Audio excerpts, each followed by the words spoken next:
जागर जनस्थान मीडिया, उत्तर महाराष्ट्रातील एक अग्रगण्य वृत्तवाहिनी, वृत्तपत्र आपल्या सेवेत। सांस्कृतिक, शैक्षणिक, सहकार, कृषी, कला, क्रीडा सर्वच क्षेत्रातील घटकांचा न्याय हक्कासाठी, जनजागृतीसाठी आम्ही घेऊन येत आहोत जागर जनस्थान ही आपल्या हक्काची वृत्तवाहिनी, वृत्तपत्र। Social media, print media, electronic media अशा सर्व माध्यमातून पोहोचवणार सर्वसामान्यांचा आवाज। उत्तर महाराष्ट्रातील जनतेच्या हक्काची एकमेव वृत्तवाहिनी जागर जनस्थान। जागर जनतेचा, जनतेसाठी सर्वसामान्यांच्या हक्काचा आवाज, जागर जनस्थान। नमस्कार, जागर जनस्थानच्या न्यूज बुलेटिन मध्ये मी नयना सनांचे आपलं स्वागत करते। आपण घेतोय दिवसभरातील ठळक घडामोडींचा सविस्तर आढावा। नांदगाव तालुक्यातील बाणगाव बुद्रुक आणि बाणगाव खुर्दचा गेल्या 50 वर्षापासून बिनविरोध निवडणुकीचा इतिहास आपल्याला पाहायला मिळतोय। स्थापनेपासून आजपर्यंत बाणगाव बुद्रुक आणि बाणगाव खुर्द या गावांच्या ग्रामपंचायत निवडणुका ह्या नेहमी बिनविरोध झाल्यात। पाहूया एक स्पेशल रिपोर्ट। सध्या राज्यभरात ग्रामपंचायत निवडणुकीची धामधूम सुरू असून एकीकडे सरपंच आणि सदस्य निवडीसाठी कोट्यावधी रुपयांची बोली लावली जात असल्याचं चित्र पाहायला मिळतंय। तर नांदगाव तालुक्यातील बाणगाव बुद्रुकचा गेल्या 50 वर्षापासून तर विभक्त झाल्यानंतर बाणगाव खुर्दचा 30 वर्षापासून बिनविरोध निवडीचा इतिहास कायम आहे। या दोन्ही गावात कुठल्याही प्रकारची बोली न लावता जेवढ्या जागा तेवढेच सदस्य उभे करायचे आणि गावातील सर्वांना विश्वासात घेऊन निवडणूक बिनविरोध करायची परंपरा कायम आहे। श्रावण गोराडे, बाणगाव खुर्द बिनविरोध पहिल्यांदा निवडून आलेला आहे। काय बिनविरोधचा फायदा काय? बिनविरोधचा फायदा असा की शासनावरील ताण व आमचाही खर्च वाचतो व ग्रामपंचायतीमध्ये असलेला ताणतणाव सगळा कमी करून आम्ही बिनविरोध निवडणूक साहेबांच्या अध्यक्षतेखाली केलेली आहे व तिचं आज फळ आम्हाला पाहायला भेटले। काय का निवडणूक बिनविरोध व्हायला पाहिजे, मतदान का नाही? मतदान का बिनविरोध होण्याचं कारण हे एवढं एकच का आमचा शासनाचाही खर्च वाचतो, आमचा उमेदवारांचाही खर्च वाचतो व समाजात जे ताणतणाव निर्माण होता हे सुद्धा सर्वांचे कमी होतात। आपसातले जे काही तंटे असतील ते सुद्धा याच्याने होत नाही। माझं नाव जया दीपक साबळे, मी पहिल्यांदा निवडून आली आहे आणि बिनविरोध निवडून आलेली आहे। माझ्या गावाचं नाव बाणगाव खुर्द। बरं का बिनविरोध निवडणूकचा फायदा आहे का काही, का निवडणूक व्हायला पाहिजे? नाही, निवडणूक व्हायलाच नाही पाहिजे। बिनविरोध निवडून आलेला फायदा आहे, गावाचा विकास होतो, भांडण तंडण होत नाही आणि बिनविरोध आलंच पाहिजे। सर्वात महत्त्वाचं म्हणजे या निर्णयाच्या विरोधातही कुणी बोलत नाही। या परंपरेनं सरकारचा खर्च तर वाचतोच आहे, मात्र उमेदवारांचाही अनावश्यक खर्च वाचतोय। सध्या प्रत्येक ठिकाणी गावाच्या विकासाच्या नावाखाली बोली लावून सरपंच आणि सदस्यपद विकलं जातं। त्यामुळे लोकशाहीचा गळा घोटण्याचं काम सुरू असून प्रत्येक ग्रामपंचायतीनं या गावाचा आदर्श घ्यावा हे मात्र तितकंच खरंय। गावाचं नाव बाणगाव खुर्द आणि येथे गेले जेव्हापासून ग्रामपंचायत स्थापन झाली तेव्हापासून निवडणूक होतच नाही। इथे बिनविरोध निवडणूक होते। काय फायदा होतो? त्याचा फायदा असा की म्हणजे इथे भांडणं होत नाही, सर्वांचे मतं एक असतात, कामही सर्व सुरळीत होतात। माझं नाव मनीषा श्रावण हिरे। माझ्या लग्नाला 18 वर्ष झालेत, तेव्हापासून बिनविरोधच होत आहेत। पण त्याच्या अगोदर माझे सासू सासरे पूर्वज इथले आजूबाजूचेही सांगतात की जेव्हापासून ग्रामपंचायत 30 वर्षापासून स्थापन झाली आहे तेव्हापासून बिनविरोधच मतदान आपल्या गावामध्ये होते। पण यातून एक फायदा माझ्या लक्षात आला व मला दिसला तो की शासनाचा खर्च वाचला, तंटे भांडणं व संघर्ष एकमेकातले वादविवाद हे होतच नाही। बाणगाव बुद्रुक आणि खुर्द अशी 2 गावं आहेत, त्याच्यातले बाणगाव बुद्रुक आणि खुर्द हे एकत्र होते। त्याच्यानंतर 90 सालापासून दोन्ही गाव वेगळे झाले। एका गावात 50 वर्षापासून बिनविरोध निवडणूक आहे, एका गावात आजतागायत बिनविरोध आहे, 30 वर्ष झाले। आणि यामध्ये जर आम्ही कुठल्याही प्रकारचा लिलाव करत नाही आणि याचा फायदा असा होतो का व कुठलेही भांडणं तंटणं आमच्या गावात 2-2, 4-4 वर्ष साधे NC-सुद्धा दाखल होत नाही। गावातले भांडणं गावात मिटतात आणि विकासाची सगळी कामं होतात आणि शासन पातळीवर आम्हाला विकास निधी पण बऱ्यापैकी त्यामुळे मिळतो। पण शासनाने बिनविरोध होणाऱ्या निवडणुकींसाठी निश्चितपणे काहीतरी बक्षीस ठेवलं पाहिजे या मताचाही मी आहे आणि तसा शासनाने विचार करावा। आणि जे लोक गावचा लिलाव करून ग्रामपंचायत विकत घेतात त्यांना मी नम्र सूचना करील का निवडणूक झाली तरी चालेल, जय पराजय हा महत्त्वाचा नसतो, पण गावचा लिलाव आपण करू नये अशी मी नम्र सूचना आणि विनंती करेन. जागर जनस्थानसाठी अमीन शेख, नांदगाव. आम्ही सुवर्णकार मंडळ प्रणित महिला बालविकास आधार आश्रम आणि शासकीय योजनेची माहिती केंद्र या कार्यक्रमाचा नाशिक रोड, जेल रोड, हरिओम सोसायटी इथे पुण्याचे माजी महापौर कैलास शेठ भांबुर्डेकर यांच्या हस्ते उद्घाटन संपन्न झाले. या कार्यक्रमासाठी प्रमुख उपस्थिती कैलास शेठ भांडुर्डेकर, माजी उपमहापौर पुणे, जिल्हा परिषद सदस्य अमृताताई पवार, नगरसेवक दिनकर आढाव, माजी नगरसेवक सुनील बोराडे, महाराष्ट्र अध्यक्ष कोळी समाज अरुण कोळे, मधुकर टाक, जीवन शेठ पोद्दार, किरण मोमया, स्वाती ताठे, निर्मला कदम, सुनीता शितोळे, अरविंद पोद्दार, संतोष पिल्ले, सागर भोजने, विक्रम खरोटे, अमोल भोसले, दत्ता दहिवळ यांची होती. उपाध्यक्ष आज या आम्ही सुवर्णकार मंडळाने निराधार महिलांसाठी व निराधार अनाथ मुलांसाठी जे आश्रम तयार केला त्या आश्रमाच्या उद्घाटन प्रसंगी ते उपस्थित झालो. आज आपल्या महाराष्ट्राची एक परंपरा आहे, सावित्रीबाई फुलेंपासून महिलांना सबळ बनवण्याचे जे कार्य करतात त्यामध्ये हिराणी भाग घेणारे आजच्या काळामधील सिंधुताई सपकाळ असतील, त्याचबरोबर आमच्या समाजाच्या मीनाताई सोनार यांनी समाजासाठी नव्हे तर संपूर्ण महाराष्ट्रामध्ये अत्यंत चांगल्या पद्धतीने महिलांसाठी फार जोमाने आणि अत्यंत उत्साहाने काम करत आहेत.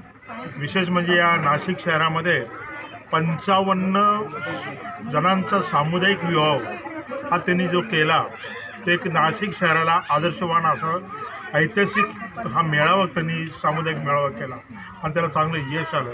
विशेष करून या मेळाव्यामध्ये सर्व समाजातील बांधवांची व भगिनींची लग्न झाली, काही अंध आणि अपंग मुलांचीही लग्न झाली.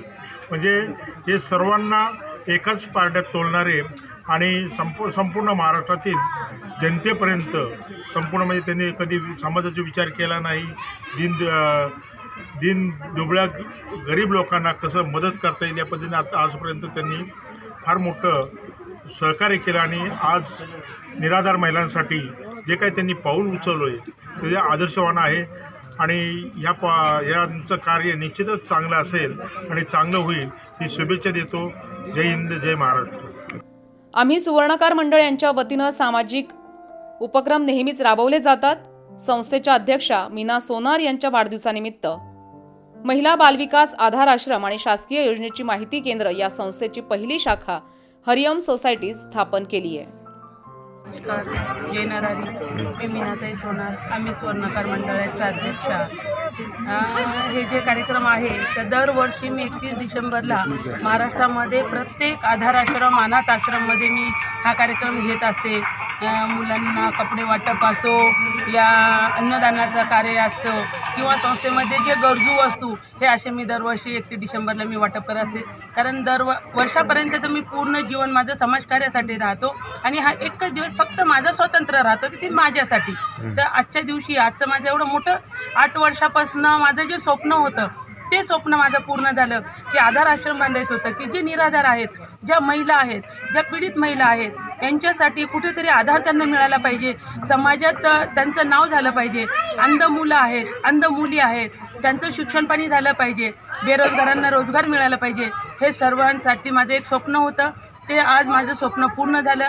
डॉक्टर बाविस्कर साहेबांनी खरोखर त्यांनी आपल्याला जागा दिली आहे आणि याच्या मागे मला एकतर मला सहकारी मंडळ आणि दानशूर महत्त्व, दानशूर म्हणण्यापेक्षा माझ्या संस्थेचे पालक म्हणजे ते पालक आहे. मी फक्त मेहनत करते आणि मला जे हे जागा घेऊन देण्यासाठी जे सहकार्य केलं, बाळासाहेब बुराडे आहेत, सुभाषभाऊ बोराडे आहेत, संजीवभाऊ बोडके आहेत, भाऊसाहेब आहेत, गौतम पगारे साहेब आहेत, त्याच्यानंतर आपले बाविस्कर साहेब आहेत, यांनी सगळ्यांनी मला सहकार्य केलं. आणि मोठे माझे पालक जे आहेत जसे भांबुर्डे शेठ आहेत, कैलास शेठ भांबुर्डेकर पुणे, मंगेश शेठ लोळगे बीड, त्याच्यानंतर औरंगाबादचे आमचे मधुकर शेठ टाक, पुष्पाताई कुलथे, त्याच्यानंतर उदावंतताई गणेश शेठ ताटेताई, हे सर्वांनी मला सहकार्य करतात आणि यांच्यामुळे मी हे सहकार्य म्हणजे हे सर्व पुढे चालवते. मी फक्त मेहनत करते. मी सामान्य मी तर पहिलेपासून म्हणते मी एक सामान्य आहे, सामान्यासाठी मी जीवन जगते. निगोस्कर काकांनी पण मला खूप मोठं सहकार्य केलं. त्याच्यामुळे हे सुनीता ताई शितोळे ताईंनी पण म्हणे, ताई तुम्ही चांगलं काम करतात, तुम्ही ही जागा माझी रिकामी पडली तर तुम्ही वापरा, आणि काम पडलं तुम्हाला कमी पडले तर मी ताबडतोब इथे रूम बांधून देईल, एवढं सुद्धा ताईंनी मला हे केलं. असं सगळ्यांचं माझ्या पाठीशी आशीर्वाद असावे. माझा खरोखर माझी ज्यांना गरज आहे त्यांनी माझ्याशी संपर्क साधावा. माझा नंबर आहे 95 45 34 83 59. या संस्थेमार्फत एकूण 12,000 विविध समाजाच्या निराधार व्यक्तींची लग्न मोफत करण्यात आली आहेत. कार्यक्रम यशस्वी करण्यासाठी सुनीता शितोळे, संजय बोडके, सुभाष बोराडे, बाळासाहेब बुराडे, गौतम पगार, डॉक्टर बाविस्कर, भाऊसाहेब महानुभाव, वजाहत शेख, नितीन वाबळे आणि आम्ही सुवर्णकार मंडळाचे सर्व पदाधिकारी आणि सदस्यांनी विशेष सहकार्य केले. जागर जनस्थानसाठी संदीप नवसे, नाशिक रोड. आदिवासी बहुल जिल्ह्यातील अनिल मानसिंग वसावे यांची आंतरराष्ट्रीय गिर्यारोहक मोहिमेसाठी भारतीय संघात निवड करण्यात आली आहे. दक्षिण आफ्रिकेत जाऊन भारतीय तिरंगा हे रोवतील यात शंकाच नाहीये. यंदाच्या दक्षिण आफ्रिकेतील किलीमांजरो या सर्वोच्च शिखरावर 360 एक्सप्लोरर्सच्या वतीनं एव्हरेस्टवीर तथा आंतरराष्ट्रीय शिक्षक आनंद बनसोडे यांच्या टीमसोबत आंतरराष्ट्रीय गिर्यारोहक मोहिमेसाठी नंदुरबार जिल्ह्यातील अतिदुर्गम भागातील बालाघाट या छोट्याशा पाड्यातील युवकाची निवड झाली आहे. नमस्कार, मी अनिल मानसिंग वसावे, मुक्काम बालाघाट, पोस्ट पिंपळगुट, तालुका कलगुवा, जिल्हा नंदुरबार. मी दक्षिण आफ्रिका स्थित सुप्रसिद्ध किलीमांजरो ट्रॅकिंगला टॉप 10 सिलेक्टेड इंडियाच्या टीममधनं जाणारा पहिला भारतीय आदिवासी युवक म्हणून असणार आहे सर. तर एकूणच आमची जी मोहीम आहे ती 20 जानेवारी ते 28 जानेवारीपर्यंत असणार. आणि एकूणच जी निवड चाचणी होती ती इंडियाच्या मधनं टॉप 30 जण होते. त्याच्यातनं आम्ही जर भारताच्या टॉप 10मधनं टीम असणार आहे त्यातनं आम्ही जाणार आहे. तर एकूण मला आर्थिक परिस्थितीला थोडं त्रास होतो आहे. तर सामाजिक संघटना आहे, जे काही दानशूर व्यक्ती वगैरे त्यांनी मला मदत करावी मी अपेक्षा करतो. नक्कीच मी भारताचं नाव, समाजाचं नाव, जिल्ह्याचं नाव रोशन करायला मी तयार आहे. तर मला मदत करावीशी विनंती. अनिल हे आदिवासी समाजातील पहिले आंतरराष्ट्रीय गिर्यारोहक ठरणार आहेत. घरची परिस्थिती खूप हालाकीची असून वडील शेती करतात, लहान भाऊ शिक्षण घेतोय. स्वतः अनिल हे मोलगी इथे एका मेडिकल स्टोअरवर कामाला असून त्यातूनच त्यांच्या परिवाराचा उदरनिर्वाह चालतो. मात्र या मोहिमेसाठी तब्बल 3 लाखांचा खर्च असणार आहे. या खर्चासाठी निधीची गरज आहे. त्यातच मोहीम जवळ येत असून अनिल यांना निधीची चिंता पडली आहे. निधी उभा करण्यासाठी अनेकांकडून मदतीची अपेक्षा देखील त्यांनी व्यक्त केली आहे. मात्र अजून कुणाकडूनही प्रतिसाद मिळत नसल्याची खंतही व्यक्त होतीये. अनिल यांनी प्रशासन, लोकप्रतिनिधी, सामाजिक आणि खासगी संस्थांच्या मार्फत मदतीची अपेक्षा केली आहे. 22 जानेवारी 2021 पासून गिर्यारोहक मोहिमेला सुरुवात होणार असून 7 दिवसांची ही मोहीम आहे. 26 जानेवारीला किलीमांजरो शिखरावर हे पथक भारताच्या तिरंग्याला रोवून सलामी देतील आणि 28 जानेवारीपर्यंत हे वीर भारतात परततील. अशा या 7 समुद्रापार भारताचा नावलौकिक करणाऱ्या अवलियाला जागर जनस्थानचा सलाम. जागर जनस्थानसाठी जीवन माळी, नंदुरबार. महाराष्ट्र अंधश्रद्धा निर्मूलन समितीतर्फे चला व्यसनाला बदनाम करूया ही मोहीम राबवण्यात आली आहे. याचाच एक भाग म्हणून महाराष्ट्र अनीस नशाबंदी मंडळ आणि सर्वोदय मंडळ यांच्या संयुक्त विद्यमानं द दारूचा नव्हे द दुधाचा असा अनोखा उपक्रम करत आंदोलन करण्यात आलंय. या आंदोलनाप्रसंगी दारूच्या बाटलीला जोडे मारून मद्यपानाचा निषेध व्यक्त करण्यात आलाय. तसंच गोड दुधाचं वाटप करण्यात आलंय. महाराष्ट्र अनीस नशाबंदी मंडळ आणि सर्वोदय मंडळाच्या संयुक्त विद्यमानं राबवण्यात आलेल्या या अनोख्या आंदोलनाप्रसंगी अनीसचे राज्य कार्याध्यक्ष अविनाश पाटील, जिल्हा कार्याध्यक्ष आणि व्यसनमुक्त महाराष्ट्र समन्वय मंच, नशाबंदी मंडळ आदींचे पदाधिकारी आणि कार्यकर्ते उपस्थित होते. बोला ना तू. अहो, आम्ही 9 वर्षाच्या स्वागतासाठी महाराष्ट्र सर्वोदय मंडळ, व्यसनमुक्ती महाराष्ट्र समन्वय मंच, नशामुक्ती मंडळ, राष्ट्रसेवा दल आणि इतरही सर्व मित्र पक्षाचा भ्रष्टाचार विरोधी आंदोलन हे सर्व या ठिकाणी एकत्र येऊन 9 वर्षाचं स्वागत करताना आपले शेतकरी दिल्लीमध्ये शासन चर्चा करू इच्छितात, पण शासन महिनाभरापासून त्याची चर्चा करत नाही. सरकारला सद्बुद्धी येऊ यासाठी आणि जनतेमध्ये दारू गुटखा नशेले पदार्थ घेऊन दारू पिऊन ते नववर्षाचं स्वागत करतात, त्या जनतेतल्या काही लोकांना देखील सद्बुद्धी यावी यासाठी या ठिकाणचं धरणे आंदोलन आयोजित केलं होतं आणि सदर धरणे आंदोलनामध्ये सर्व प्रकारच्या पक्ष संघटना मित्र संघटना या ठिकाणी येऊन धरणे आंदोलन केलं आहे आणि वर्षाचा निरोप देताना लोकांना गोड दूध पाजून या ठिकाणी दारूचा नाही तर दुधाचा संदेश दिलेला आहे. जागर जनस्थानसाठी नागिंदा मोरे, धुळे. न्यूज बुलेटिन मध्ये वेळ झाली एका छोट्याशा ब्रेकची. आपण कुठे जाऊ नका, पाहत रहा जागर जनस्थान.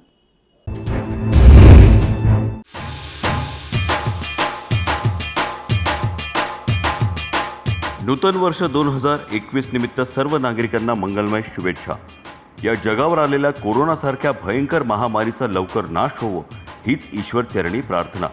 शुभेच्छुक श्री सागर जयदेव भोजने, सौ सुनीता पगार भोजने, संस्थापक केसरी युवा फाउंडेशन, जेल रोड.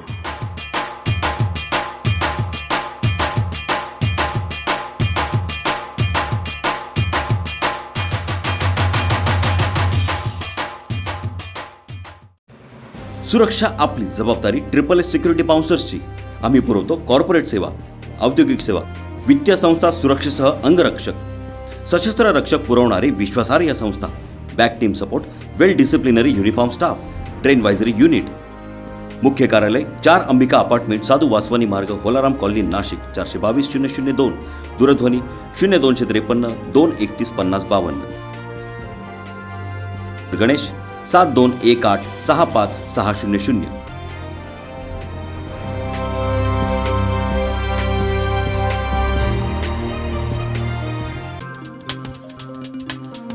यश टायर्स, नाशिक जिल्ह्यातील एकमेव car service station. The power of team work म्हणजेच यश टायर्स. आमच्याकडे दिला जाणाऱ्या services: tyre alignment and balancing services, all brand new tyre services, oil change and refill services, batteries installation services, ceramic coating services, interior sanitising and washing services, window film services and all types of car service फक्त Yash tyre मध्येच. उत्तर महाराष्ट्रातील एकमेव विश्वसनीय car service म्हणजे आपल्या हक्काचे यश tyre. एकदा या आणि खात्री करून जा. आपल्या स्वागतासाठी सज्ज आहे Yash tyres. Yash tyres, shop number 123 Samnani Centurium, near करीलिम्स hotel, opposite passport office, Shikrewadi, Nashik. Nashik road 422101. Mobile 9881507215, 9370606643, 9766635211.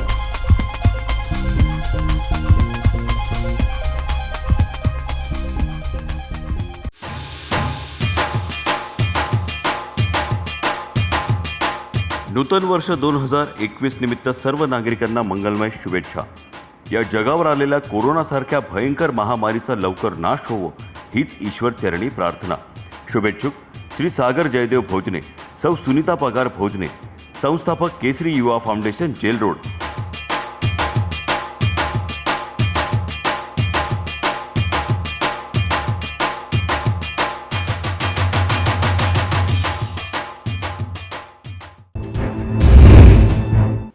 ब्रेकनंतर आपलं स्वागत. दोंडाईचे इथल्या अप्पर तहसील कार्यालय, नगर परिषद आणि उपजिल्हा रुग्णालय प्रशासनाच्या वतीनं घेण्यात आलेल्या रक्तदान शिबिरात महिला कर्मचाऱ्यांसह शासकीय अधिकाऱ्यांनी रक्तदान केलंय.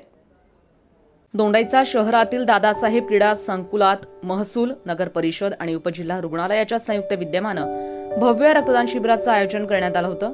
रक्तदान शिबिराप्रसंगी अप्पर तहसीलदार सुदाम महाजन, मुख्याधिकारी doctor Pravin Nikam, doctor Lalit Kumar Chandre, doctor Hitendra Deshmukh, doctor Praful Duggad, उपमुख्याधिकारी Harshal Bhamre, अभियंता शिवनंदन राजपूत, आरोग्य सभापती तसंच शहरातील सर्व लोकप्रतिनिधी उपस्थित होते. शासकीय, निमशासकीय कर्मचारी, नागरिक आदींसह अनेक रक्तदात्यांनी रक्तदान शिबिरात सहभाग नोंदवत रक्तदान केलंय. जागर जनस्थानसाठी अख्तर शाह, दोंडाईचा. शेती बहरली, शेतकरी सुखावला. साखर कारखाने, जिल्हा बँक निवडणुकीचे वारे वाहू लागले आणि अचानक जागतिक कोरोनाचे ढग जमले आणि अख्खं जग लॉकडाऊनमध्ये गेलं. आज 31 डिसेंबरपर्यंत आपण त्याचा सामना करतोय. येणारं 2021 वर्ष कसं असणार याकडे सगळ्यांचंच लक्ष लागलंय. श्रीगोंदा तालुका बागायती यात द्राक्षमळ्यांची संख्या वाढते. कोरोनामुळे मात्र बाजार बंद, वाहतूक बंद, यामुळे सौदे रद्द झाले. द्राक्ष मळ्यातच सुकून गेली. पुढे ऐन उन्हाळ्यात इथला लिंबू 100 पार करतो, पण त्यालाही मागणी नाही. शेतमालास परवानगी होती, पण मोठ्या शहरात कोरोनाचं हॉटस्पॉट असल्यानं तिथं जाण्यास धजावत नव्हते. कांद्याचंही तेच झालं. 20 रुपये भाव मिळावा म्हणून चाळीत साठवलेला कांदा पुढे सडलाच. शेती, शेतकरी, शेतीविषयक विक्रीची दुकानं यांचं अतोनात नुकसान झालं. तालुक्यात शेतकऱ्यांचं करोडो रुपयांचं नुकसान झालं. कोरोना काळात अतिवृष्टी आणि अवकाळी पावसानं देखील शेतकऱ्यांची पाठ सोडली नाही. त्यामुळे इतर व्यापारी, मंगल कार्यालय, छोटे मोठे व्यावसायिक यांचं देखील कंबरडं मोडलं. मजुरांचे हाल झाले. परप्रांतीय मजूर सैरभैर झाले. कोरोनाचा पहिला रुग्ण म्हणून चिखली कोरेगाव भागात बाहेरून आलेल्या व्यक्तिरूपानं नोंद झाली. आणि आज 31 डिसेंबरपर्यंत देखील रुग्ण आढळतच आहेत. यात आमदार, नगरसेवक, पोलीस अधिकारी, कर्मचारी यांनाही कोरोनाची लागण झाली. तर तालुक्यातील अनेक महत्त्वाच्या व्यक्तींचे कोरोनानं बळी घेतले. नागवडे साखर कारखान्यानं कोविड सेंटर उभारलं. कोरोना काळात दानशूर व्यक्ती पुढे येऊन मोठ्या प्रमाणात मदत कार्य त्यांनी केलं. माणुसकीचं दर्शन घडवलं.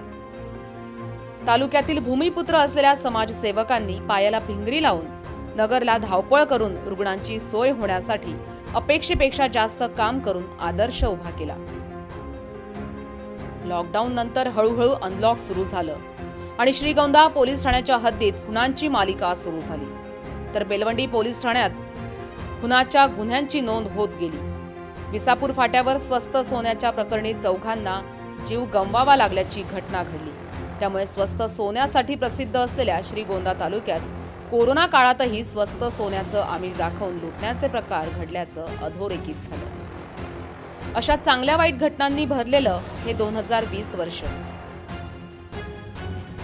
येणारं 2021 वर्ष कसं जाईल याकडे आता सगळ्यांचंच लक्ष लागलं. कारण 2020 मध्ये लांबणीवर पडलेल्या दोन्ही साखर कारखान्यांच्या निवडणुका, जिल्हा बँक निवडणूक आणि आता 15 जानेवारी रोजी होऊ घातलेली ग्रामपंचायत निवडणूक आणि इतर निवडणुका, कोरोनाचा नवा अवतार जर आला तर होतील की नाही याची राजकीय कार्यकर्त्यांमध्ये उत्सुकता आहे. जागर जनस्थानसाठी गणेश कविटकर, अहमदनगर.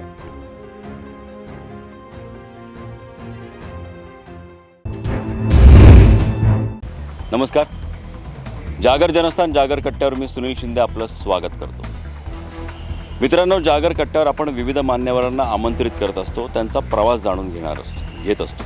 मात्र आज आपल्या जागर कट्ट्याचं स्वरूप आज आपण थोडंसं बदललेलं आहे. आज आपण इथे विविध मान्यवरांना आमंत्रित केलेलं आहे आणि त्यांचे वेगवेगळे विचार आपण जाणून घेणार आहोत.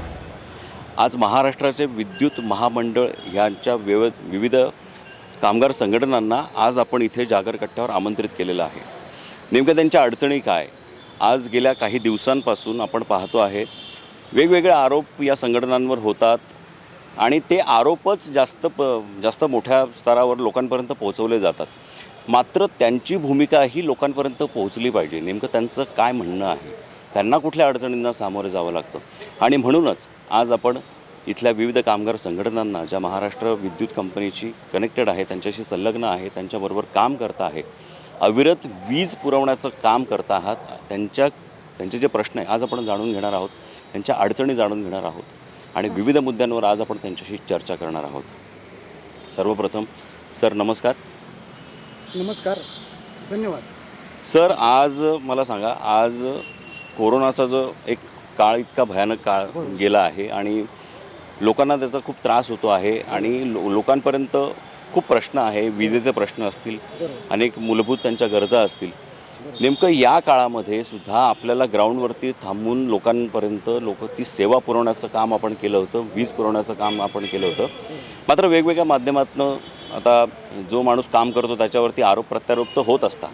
मात्र तरीही कोरोनाचा काळ आपण कुठल्या पद्धतीने लोकांपर्यंत सेवेसाठी घालवला काय सांगाल त्याबद्दल? आता सगळ्यात महत्त्वाचं सांगायचं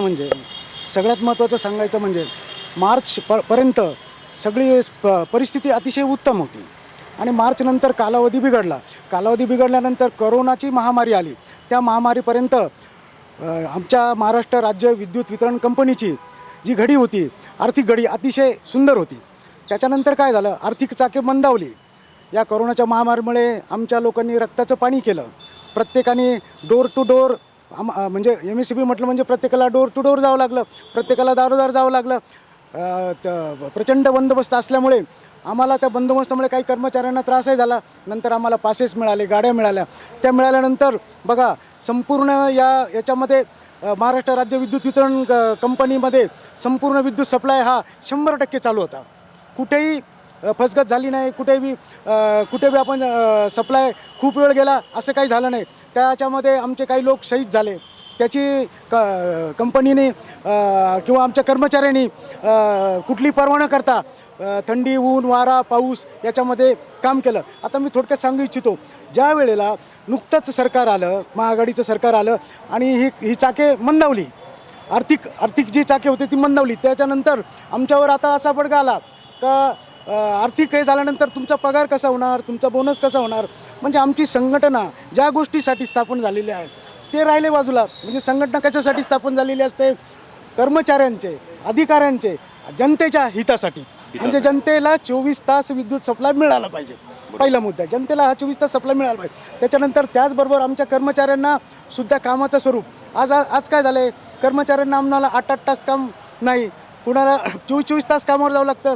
आता हे आमचे अधिकारी आहेत, कर्मचारी आहेत, यांना कधी फोन आल्यानंतर कामावर यावं लागतं. म्हणजे कामाचं स्वरूप ठरवलेलं नाही. नेमकं त्या कर्मचाऱ्यांनी करायचं काय. जो लाईन स्टॉपमधला जो कर्मचारी आहे, जो तांत्रिक कर्मचारी आहे, त्या तांत्रिक कर्मचाऱ्याने काय करायचं, 33 ब्रेकडाऊन काढायचा का, LNQ ब्रेकडाऊन काढायचा का, मीटर रिडिंग घ्यायचं का, वसुली करायची. त्या कोरोनाच्या काळात काय करायचं त्याचं. आणि त्याच्यामध्ये ही महामारी आणि त्याच्यानंतर वरून आम्हाला सरकारकडून बडगा का बा आता हे वसुली झालीच पाहिजे. ती वसुली कशी करायची, वसुली करायची असले तर बघा अनेक जन झाले. त्या जन आंदोलनाच्या माध्यमातून आमचा कर्मचारी बिथरला गेला, घाबरला गेला. म्हणजे आई जीव देईना आणि बाप भीक मागायला जाऊ देईना अशी परिस्थिती झाली. त्याही परिस्थितीत आमच्या कर्मचाऱ्यांनी हिरारीने कामं केले. आणि आता अजून एक मुद्दा मी तुमच्याकडे मांडतो, खाजगीकरणाचा. आता खाजगीकरणाचा अर्थ फार वाईट आहे. या मुद्द्याकडे आपण येणार आहोत, आपण पुढच्या प्रश्नाकडे जाणार आहोत. बोला. नमस्कार. मला एक सांगा की आज एखादी यंत्रणा म्हटली की ती यंत्रणा चालवणारा उत्तराधिकारी असतो, एक अधिकारी असतो, तो खूप महत्त्वाचा असतो. मात्र त्या अधिकाऱ्यावर अनेक आरोप होत असतात, प्रत्यारोप होत असतात. काय वाटतं आपल्याला की कॅप्टन ऑफ द शिप हा कसा असावा? कारण कॅप्टन ऑफ द शिपवर पूर्ण ती शिप डिपेंड असते. म्हणजे त्याच्यावर पूर्ण त्याचा कार्यभार अवलंबून असतो, त्याचं पूर्ण कार्यकाळ अवलंबून असतो, त्याच्यावर त्याचे कामगार अवलंबून असतात. काय नेमकं त्यांचं नेतृत्व असावं, काय वाटतं आपल्याला? थोडंसं मी आपली प्रथमतः आपला चॅनलचं मी धन्यवाद देऊ इच्छितो की त्यांनी सर्व कामगार संघटनांना आपली बाजू मांडण्याचं एक संधी दिली, त्याबद्दल आपल्या चॅनलचे धन्यवाद. आपण प्रश्न जो विचारला त्यामध्ये की या ठिकाणी आपण कामगार संघटनांच्या प्रतिनिधींना हा प्रश्न अधिकारी कसा असावा असा प्रश्न विचारलेला आहे. आणि मी स्वतः संजय पवार, केंद्रीय उपाध्यक्ष आहे बहुजन विद्युत अभियंता अधिकारी कर्मचारी फोरमचा. यामध्ये आमच्याकडे लाईन स्टाफपासून तर प्रशासकीय कामकाज चालवण्या वरिष्ठ अधिकाऱ्यांपर्यंत त्या ठिकाणी सर्व सभासद आहेत. आणि संपूर्ण महाराष्ट्रात तिन्ही कंपन्यांमध्ये आमचे सभासद आहेत. अधिकारी कसा असावा तो सर्वप्रथम असा असावा की तो कुटुंबप्रमुख आहे त्या कंपनीचा. आणि कंपनीचं जे वाक्य आहे की ग्राहक हा केंद्रबिंदू त्यांनी मानलेला आहे. आणि ग्राहकांची सेवा देत असताना की ज्यांच्याकडून हे काम करून घ्यायचं आहे ते म्हणजे कर्मचारी. अधिकारीसुद्धा हा कर्मचारीच असतो. त्याला त्याच्या तळागाळातले प्रश्न हे कर्मचाऱ्यांना ग्राहकांना सेवा देण्यासाठी काय त्यांना अडचणी आहेत हे त्यांनी पहिले जाणून घ्यायला पाहिजे.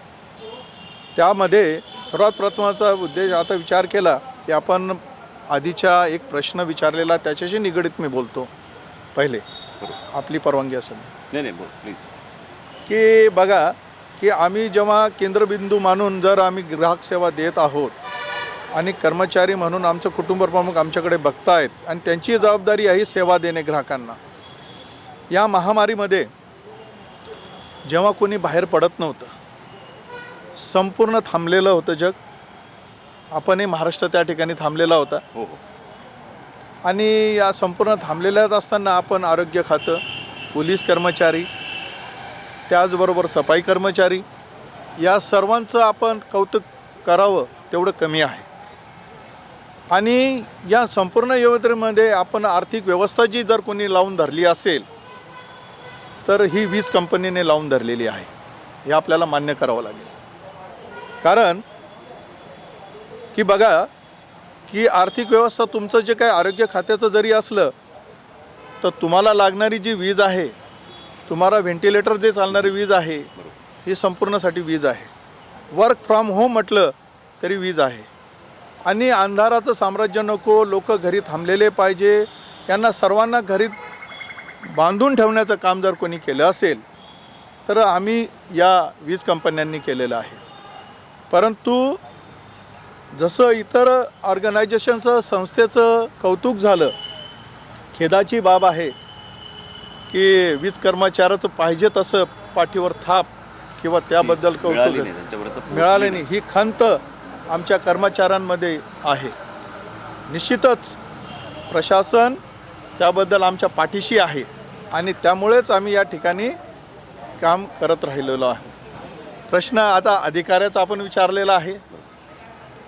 तर अधिकाऱ्यांचं असं आहे की त्यामध्ये त्यांनी संपूर्ण या गोष्टी मी आपल्याला प्राथमिक स्वरूपामध्ये जे सांगितल्या की आज जे परिस्थिती आहे की त्याला सगळ्या गोष्टी समतोल राखून ते काम करून घ्यायचं आहे. आणि 24 तास 24/7 त्यांना ती सेवा द्यायची आहे, सेवा पुरवण्याचं काम. आणि त्यामुळे यामध्ये आपला जो कर्मचारी आहे, ही जी संख्या आपण जर विचार केला तर महाराष्ट्र राज्य विधिमंडळ आज जर विचार केला तर निर्मितीमध्ये 9,000, पारेषणमध्ये 15,000, वितरणमध्ये 85,000 एवढा कर्मचारी वर्ग आहे. आणि आपण पाहता आहे की अपेक्षा ज्या ग्राहकाच्या आहे या अपेक्षा काही कमी झालेल्या नाही. बरोबर. काही दिवसांमधून म्हणजे आठवड्याचं दिवसांमध्ये, दिवसांचं 2 दिवसात, 2 दिवसाचं 1 दिवसात, 24 तासात, 24 तासाचं 8 तासात आणि 8 तासाचं नंतर 2 तासात किंवा मिनटामध्ये आले. आपण सिटीजन ऑफ चार्टर आहेत, SOP आहेत, आपण त्या पद्धतीने त्या मानकाप्रमाणे सेवा देण्यासाठी बांधील आहोत. परंतु त्या ठिकाणी आपल्याला जागतिकीकरणाच्या किंवा औद्योगिकरणाच्या किंवा अवगत तंत्रज्ञानाच्या हिशोबाने कर्मचारी वर्ग हा वाढत्या ग्राहक संख्येच्या हिशोबाने पुरेसा नाही. बरोबर. हे पण आपल्याकडे प्रश्न आहे, त्या प्रश्नाकडे आपण येणार आहोत. सर, आपण खूप योग्य मुद्दा मांडला की मुळात जो कॅप्टन ऑफ द शिप असतो त्याने समतोल राखणं गरजेचं आहे, जेणेकरून तो पूर्ण एक स्तर आहे तो एकाच स्तरावर असतो आणि त्यानंतर त्याची एक प्रगती होत असते. सर, मला पुढचा प्रश्न असा विचारायचा आहे की आज आता शासनाचं काम करणारा एखादा कर्मचारी म्हटला की त्याच्यावरती लोक म्हणत असतात की अरे हा त्या पद्धतीने काम करत नाही किंवा ह्यांच्याकडे एवढी कामं नसतात. आणि काही ठिकाणी मात्र असं असतं की शासकीय कर्मचारी असो किंवा आपल्या विद्युत मंडळाचे काही जबाबदाऱ्या असो, काही ठिकाणी काही कामगार, काही पदाधिकारी हे त्यांच्यावर 3-3, 4-4 जबाबदाऱ्या असतात. मात्र काही ठिकाणी असंही त्यांच्यावरती आरोप केला जातो की अरे यांच्याकडे काहीच काम नसतं. नेमका हा मधला समतोल काय, नेमकी मधली मेळ काय सांगाल त्याच्याबद्दल? नमस्कार, मी दीपक कासव, महाराष्ट्र राज्य वीज कामगार काँग्रेस इंटकचा झोनल अध्यक्ष आहेत नाशिकचा. मी कोविडपासून सुरुवात करतो. सुरुवातीला कोविडच्या काळामध्ये वीज कर्मचाऱ्यांनी 24/7 24 तास काम केलं, उभेही होते 24 तास. पण त्यांचं इतर संस्थांचं कौतुक झालं त्या प्रकारे आमचं झालं नाही. ते आम्हाला म्हणजे फार मोठी शोकांतिका आहे. ती कोविड योद्धे आम्ही आहोत, आम्ही कामही केलं आहे. आम्हाला ते हे पण नको, पण कमीत कमी तुम्ही आम्हाला म्हणजे समजून तर घ्या. आम्ही पण 24 तास उभे होतो, पण तिथे कुठेतरी शासनाकडनंही म्हणा किंवा आमच्या लोकांकडनंही म्हणा तर आम्हाला डावलण्यात आलं. हा एक मुद्दा मी उपस्थित करतो. आणि राहिला विषय आता याचा अधिकारांना तुम्ही विचारला. अधिकारी जो असतो तो कॅप्टन ऑफ शिप असतो, बरोबर. त्याला फील्डवर काय चाललं आहे हे त्याला माहिती पाहिजे. तो योग्य अधिकारी. त्याला फील्ड शेवटचा जो कर्मचारी आहे तिथपर्यंत तो पोहोचला तर तो योग्य अधिकारी आपण म्हणूया. आता राहील तुमचा प्रश्न असा आहे की आता आजही जवळपास पूर्ण विद्युत मंडळामध्ये 80,000च्या प्लस लोक कामं करतात आणि 20,000च्या प्लस वॅकेन्सी आहेत. ते वॅकेन्सी असल्यामुळे एका माणसाला तीन टेबलचं काम करावं लागतं. किंवा जर तुम्ही तांत्रिक जर काम म्हणाल तर एका माणसाकडे आज 15-15, 20,000 कन्झ्युमर आहेत. तो एक माणूस 8 तासामध्ये किती ठिकाणी पोहोचू शकतो. त्यामुळे त्याच्या कार्यक्षमतेवर परिणाम होतो. त्यामुळे लोकांना आपण योग्य ती सर्व्हिस देऊ शकत नाही. त्यामुळे लोकांमध्ये पण रोष येतो. असं मूळ कारण हे आहे की विद्युत मंडळात किंवा वीज वितरण कंपनीत जी वॅकन्सी आहे ती फुलफिल केली तर याच्यावर योग्य तो मार्ग निघू शकतो असं मला वाटतं. अगदी थोड्याशा ह्याच्यामध्ये आपण अल्पशा ह्याच्यात आपण खूप वेगळ्या पद्धतीने ह्याचं विश्लेषण केलं, त्याबद्दल खरंच आपलं धन्यवाद. सर, माझा पुढचा प्रश्न असा आहे की कामगार आपल्याबरोबर काम करत असतो, आपल्याबरोबर खांद्याला खांदा लावून काम करत असतो, मात्र त्याच्या अनेक अडचणी असतात ज्या कधीकधी आपल्यापर्यंतही पोचत नाही.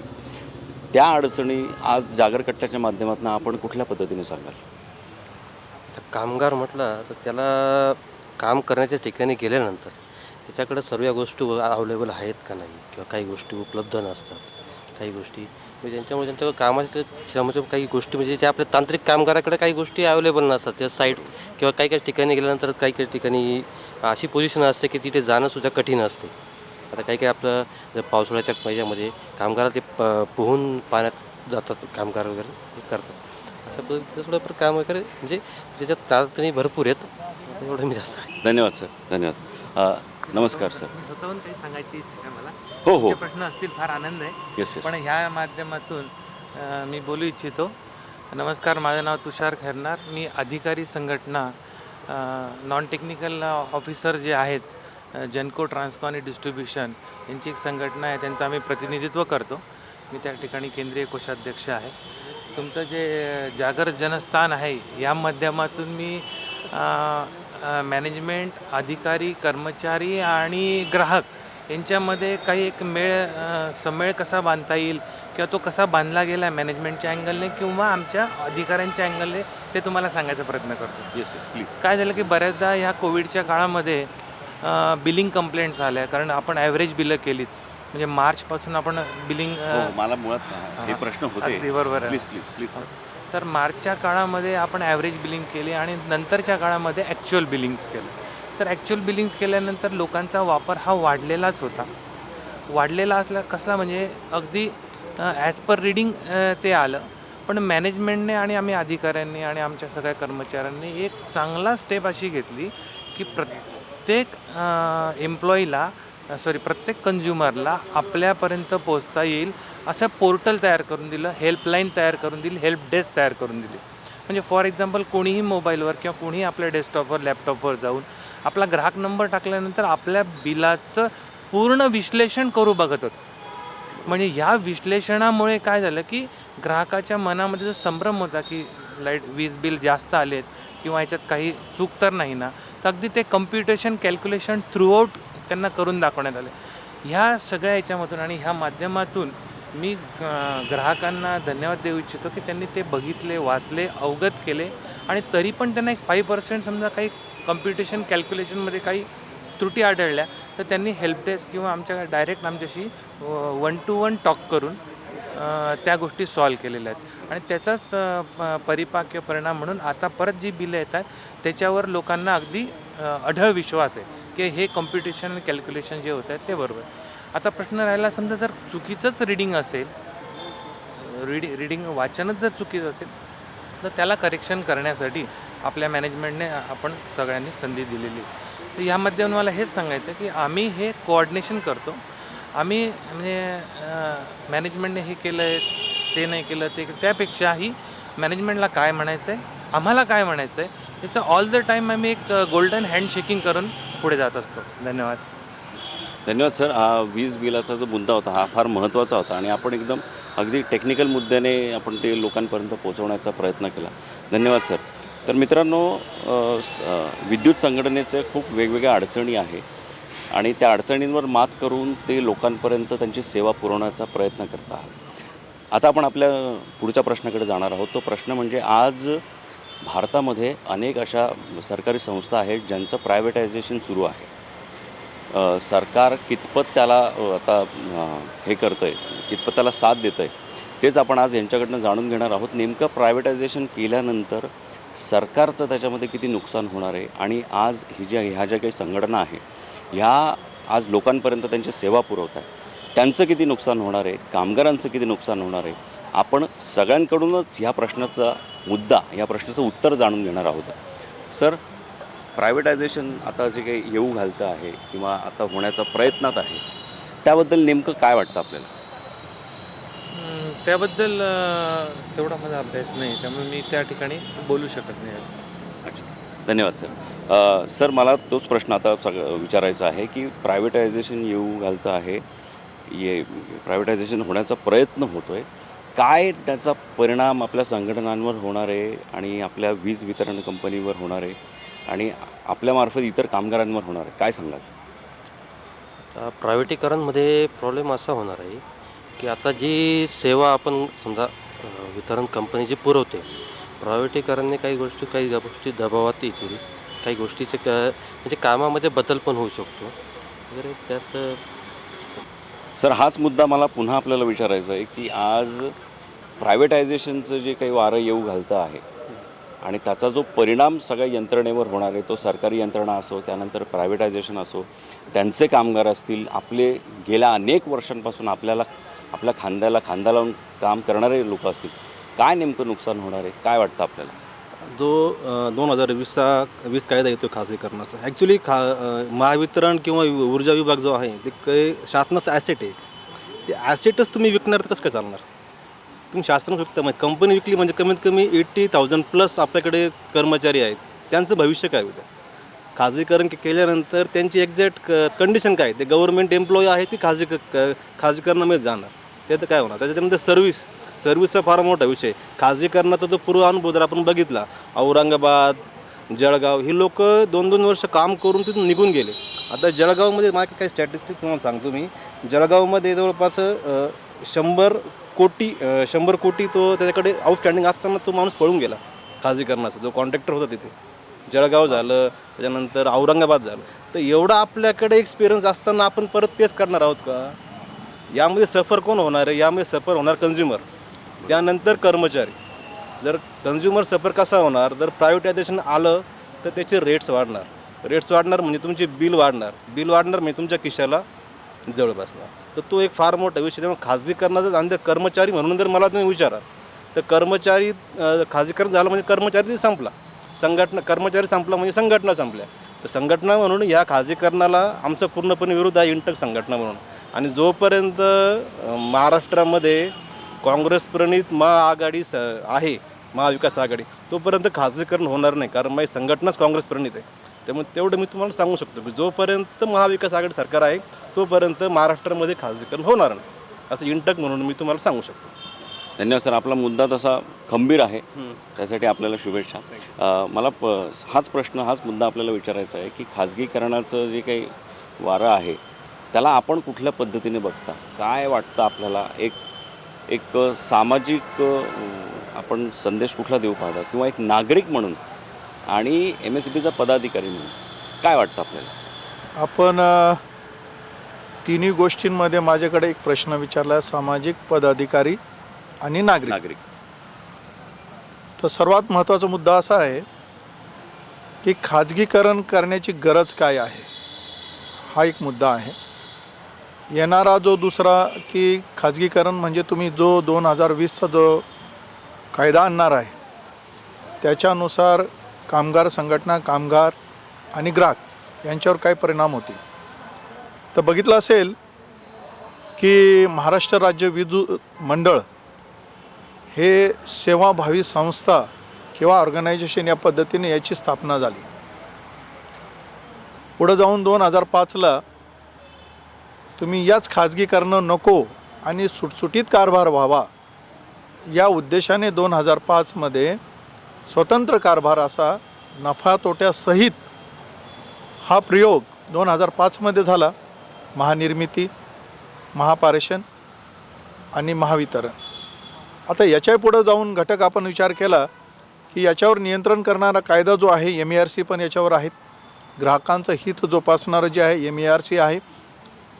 आणि आपला देश हा 1,30,00,000,000 जनतेचा आहे आणि या देशामध्ये प्रगतशील जर आपला देश आहे, या देशामध्ये सर्वात मोठी समस्या असेल ती बेरोजगारी.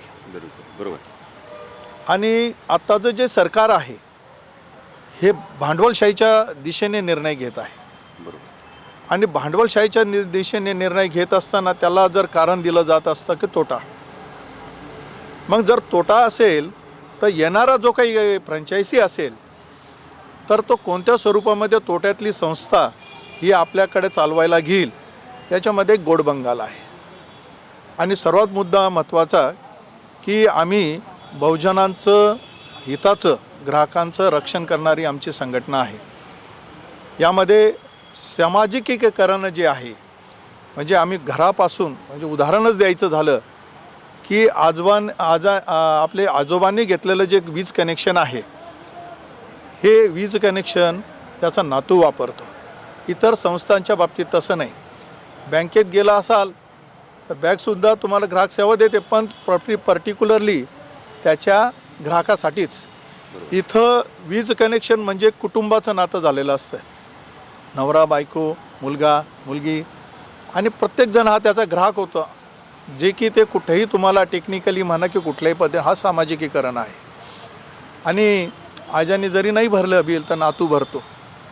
असं हे ऋणानुबंधाचं नातं या वीज कंपनीशी आहे. परंतु जेव्हा बहुजनांचा आम्ही विचार करतो की जर हे भांडवलशाहीकडे गेलं तर आमचं आरक्षणही राहणार नाही. कर्मचाऱ्याची संख्या हा भाग नंतर आहे. आम्ही संघटना जे लढतो आहे कर्मचाऱ्यांच्या हितासाठी आणि त्याचं स्वतंत्रता राहावी या म्हणून राहत आहे. भांडवलशाही त्याच्या पद्धतीने तो काम करून घेणार. निश्चित तो ग्राहकाला सेवा देण्यासाठी कमी पडणार नाही. आपण त्या ठिकाणी पेईंग कल्चर त्या ठिकाणी आणू इच्छिता. पण कधी विचार केला की आमच्या आदिवासी पाड्यांमध्ये तळागाळांमध्ये जर कोणी गेला असेल दुर्गम भागामध्ये कोकणामध्ये कोण गेला असेल तर तो फक्त वीज कर्मचारी हा या ठिकाणी गेलेला आहे. परंतु अशी सेवाभावी द्यायला तो काय भांडवलशाही तोट्या हातबट्ट्याचा व्यवसाय करणार नाही. हे ग्राहकांनी लक्षात घेतलेलं पाहिजे. आज तुम्ही पेईंग कल्चर आणणार आहात परंतु या सगळ्या सबसिडी जी आहे या शेतकऱ्यांच्या बाबतीत किंवा पॉवरलूमच्या बाबतीत किंवा आदिवासींच्या बाबतीत आदिवासी ग्राहकांच्या योजना आहे त्याच्या बाबतीत आजही या आदिवासी पाड्यांमध्ये आज वीज पोचलेली नाही. कारण तर आमच्याकडे भांडवल नाही आहे. ती भांडवल निर्माण करण्याची सकारात्मक दृष्टिकोनातून आपण जर विचार केला तर हे खाजगीकरण आपण थांबवू शकतो. परंतु हे असं काही दिसत नाही. यामध्ये MERCचं जे नियंत्रण आहे या वीज कायद्यामुळे हे नियंत्रित येणार आहे. ही सर्व जे काही आहे इन्फ्रास्ट्रक्चर आम्ही उभं केलेलं आहे. रक्ताचं पाणी केलेलं आहे. डोंगरदऱ्यामध्ये पोल वाहून नेलेले आहे. आज जरी आपण मोबाईल वापरतो आहे सगळ्या व्हॉट्सअपच्या यंत्रणा त्या ठिकाणी आलेल्या आहे. ग्राहकांच्या इतरच्या दिशेने आपण ऑनलाईन बिलं भरतो आहे कंप्लेंट लॉन्च करतो आहे सगळं काही आहे. परंतु हा रेडी रेकनर इन्फ्रास्ट्रक्चर ही संपत्ती आपण या भांडवलशाहीला देऊ इच्छिता तर कदापिही बहुजन विद्युत अभियंता अधिकारी कर्मचारी फोरम ही समाजाचं हित करणारी नागरिकांचं हित करणारी ग्राहकांचं हित करणारी संघटना आहे आणि निश्चित हे होऊ देणार नाही. याकरिता आम्ही डॉक्टर बाबासाहेब आंबेडकरांचा जो संविधान दिवस आहे त्यांनी जे राज्यघटना लिहिली त्या ठिकाणी आम्ही 26 तारखेला मागील 26 नोव्हेंबरला आपण 1 दिवसाचा लाक्षणिक संप या ठिकाणी केलेला होता. तर निश्चित जेव्हा जेव्हा हा असा विचार केला जाईल तर त्यासाठी बहुजन विद्युत अभियंता अधिकारी कर्मचारीचा या ठिकाणी विरोध त्या ठिकाणी निश्चितच राहील. परंतु एवढी ग्वाही देऊ इच्छितो की या पिढ्यानं पिढ्या या ठिकाणी या वीज क्षेत्रामध्ये ग्राहकांना सेवा देण्यासाठी कुटुंबाचं जीवदान दिलेलं आहे. काही आमचे कुटुंब शहीद झालेले आहेत. आमचे कर्मचारी शहीद झालेले आहेत आणि त्याचा आघात या कुटुंबावर झालेला आहे. तर एवढं सामाजिक बांधिलकी आम्ही या ठिकाणी आणि पे बॅक टू सोसायटी म्हणजे समाजाला काहीतरी देणं आहे त्या देण्याच्या उद्देशाने बहुजन फोरम बांधील आहे. धन्यवाद सर. अनेक मुद्द्यांवरती अनेक मुद्द्यांचा आधार घेऊन आपण एकाच मुद्द्यावरती जे उत्तर दिलं त्याबद्दल खरंच आपलं खूप खूप खूप धन्यवाद आणि आपल्या या प्रयत्नाला नक्की यश मिळो अशीच मी इच्छा बाळगतो. सर, माझा तोच प्रश्न आहे की खाजगीकरणावर नेमकं आपलं काय मत आहे, काय सांगाल? नमस्कार सर, अतिशय सुंदर प्रश्न विचारला. हे खाजगीकरण आलं त्यावेळेलाच महाराष्ट्र राज्य विद्युत वितरण कंपनीमध्ये आणीबाणी आली असं म्हटलं तरी चालेल. आता खाजगीकरण थोडक्यात व्याख्या करतो. खाजगीकरण होणार म्हणजे काय, त्याच्यामध्ये सर्वांचंच नुकसान. आधीच्या वक्त्यांनी खूप सुंदर वक्तृत्व केलं, ते एक मिनटात ते संपवतो मी. सगळ्यात महत्त्वाचा मुद्दा आहे, खाजगीकरण केल्यानंतर ते कर्मचाऱ्यांच्या हिताचं नाही. दुसरा मुद्दा अधिकाऱ्यांच्या हिताचं नाही. तिसरा मुद्दा ग्राहकांच्या पण हिताचं नाही आहे. पहिला मुद्दा, आता समजा महाराष्ट्र राज्य विद्युत वितरण कंपनीने म्हणजे ही जी कंपनी आहे अशा खंडात 1 नंबरची कंपनी आहे. जर आपला मुलगा आपला पालक कोणी लागला कंपनीमध्ये तर आपल्याला त्याचा अभिमान वाटतो, नाही माझा मुलगा या कंपनीत गेला. पण या कंपनीची जी स्थिती आहे खाजगीकरणामुळे काय होईल, रोजगार जो आहे मिळतो आहे मुलांना, रोजगार मिळतो आहे त्याच्यावर परिणाम होईल. त्याच्यानंतर दुसरा मुद्दा असा आहे की हे बघा एस टीचं कसं असतं, पहिल्यांदा तिकीट काढायचं आणि तिकीट काढल्यानंतर पहिल्यांदा पैसे द्यायचे आणि पैसे दिल्यानंतर मगच त्याचं हे मिळतं त्याचं. पण आमच्याकडे असं नाही, पहिल्यांदा वीज वापरायची, पूर्णपणे वीज वापरल्यानंतर बस मग फुकट वीज वापरायची आणि मग त्याच्यानंतर ती वीज भरायची नाही, मग ते तोट्यात जाते. आता खाजगीकरणाचा सगळ्याच मुद्दा, याच्या आधीचा अनुभव खूप वाईट.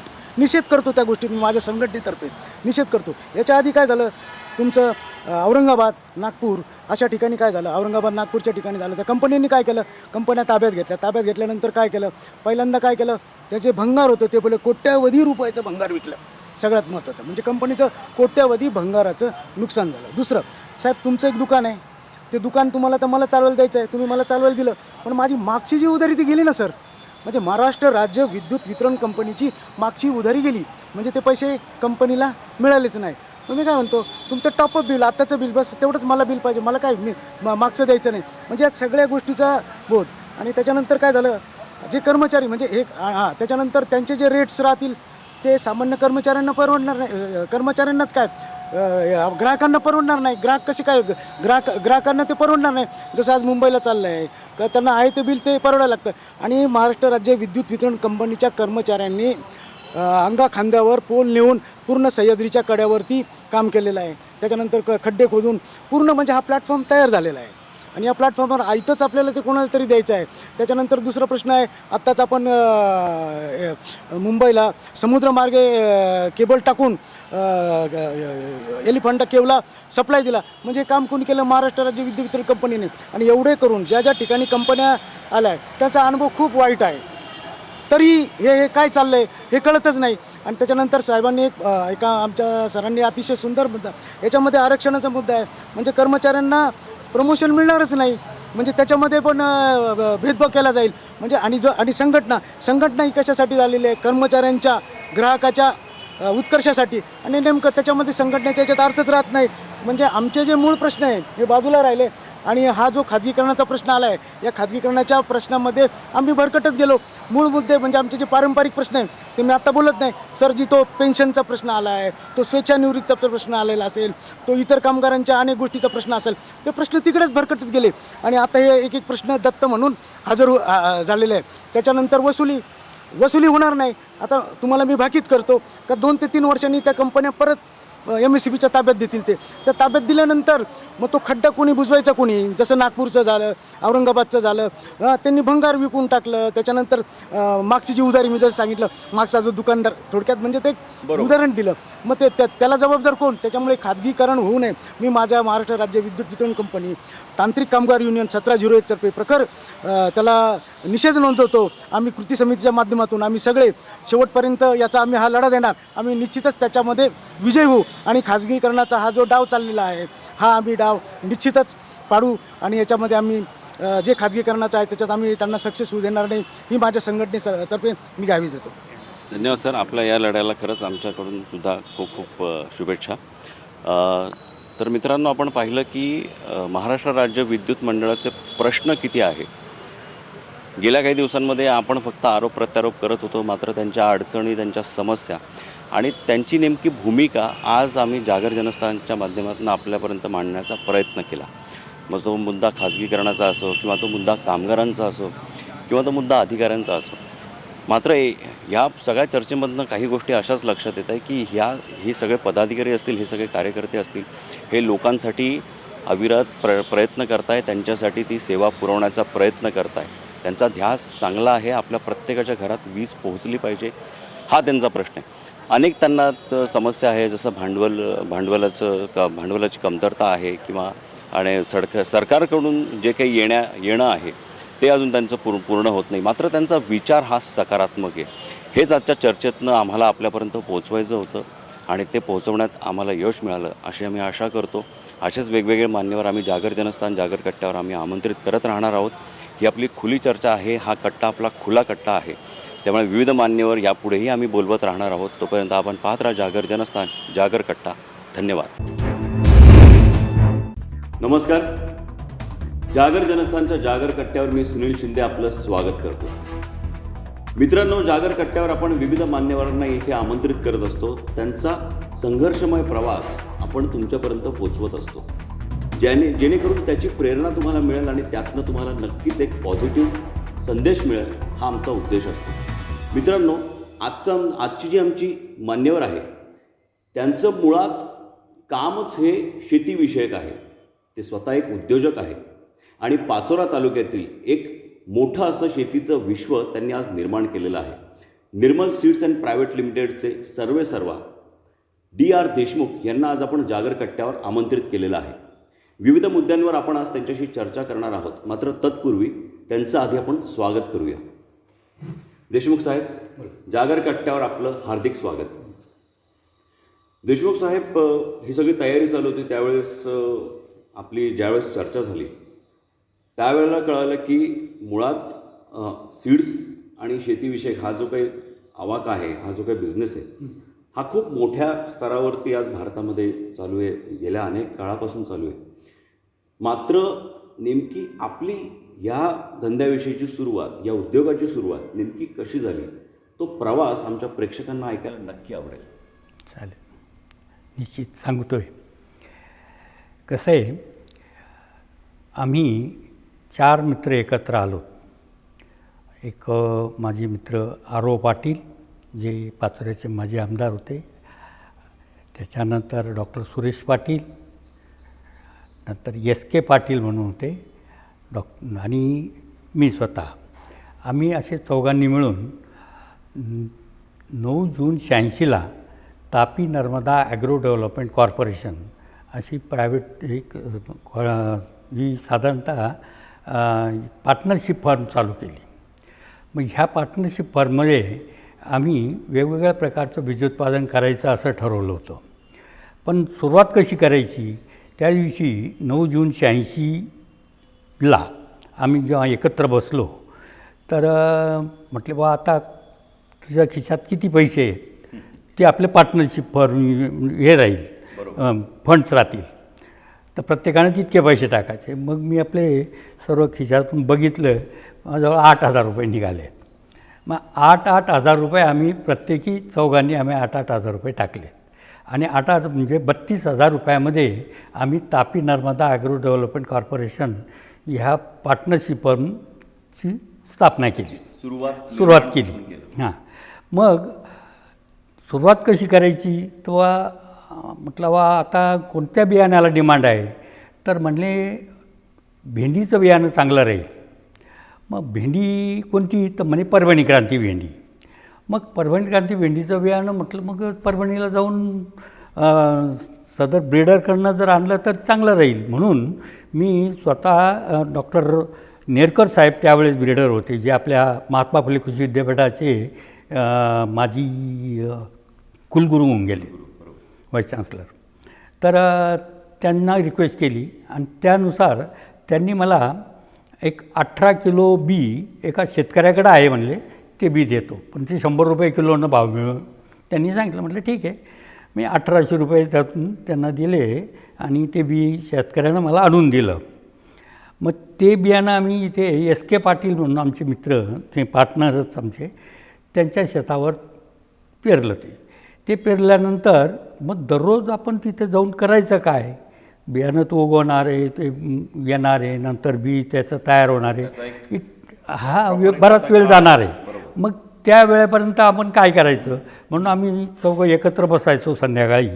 आणि त्यावेळेला आमचं जे ऑफिस होतं पाचोऱ्याचे आदर्श कृषी सेवा केंद्र आरो पाटील जे आता आमचे तात्यासाहेब आरो पाटील म्हणतो आम्ही नंतर, त्यावेळेस आमचे तात्या आरोच होते ते. तर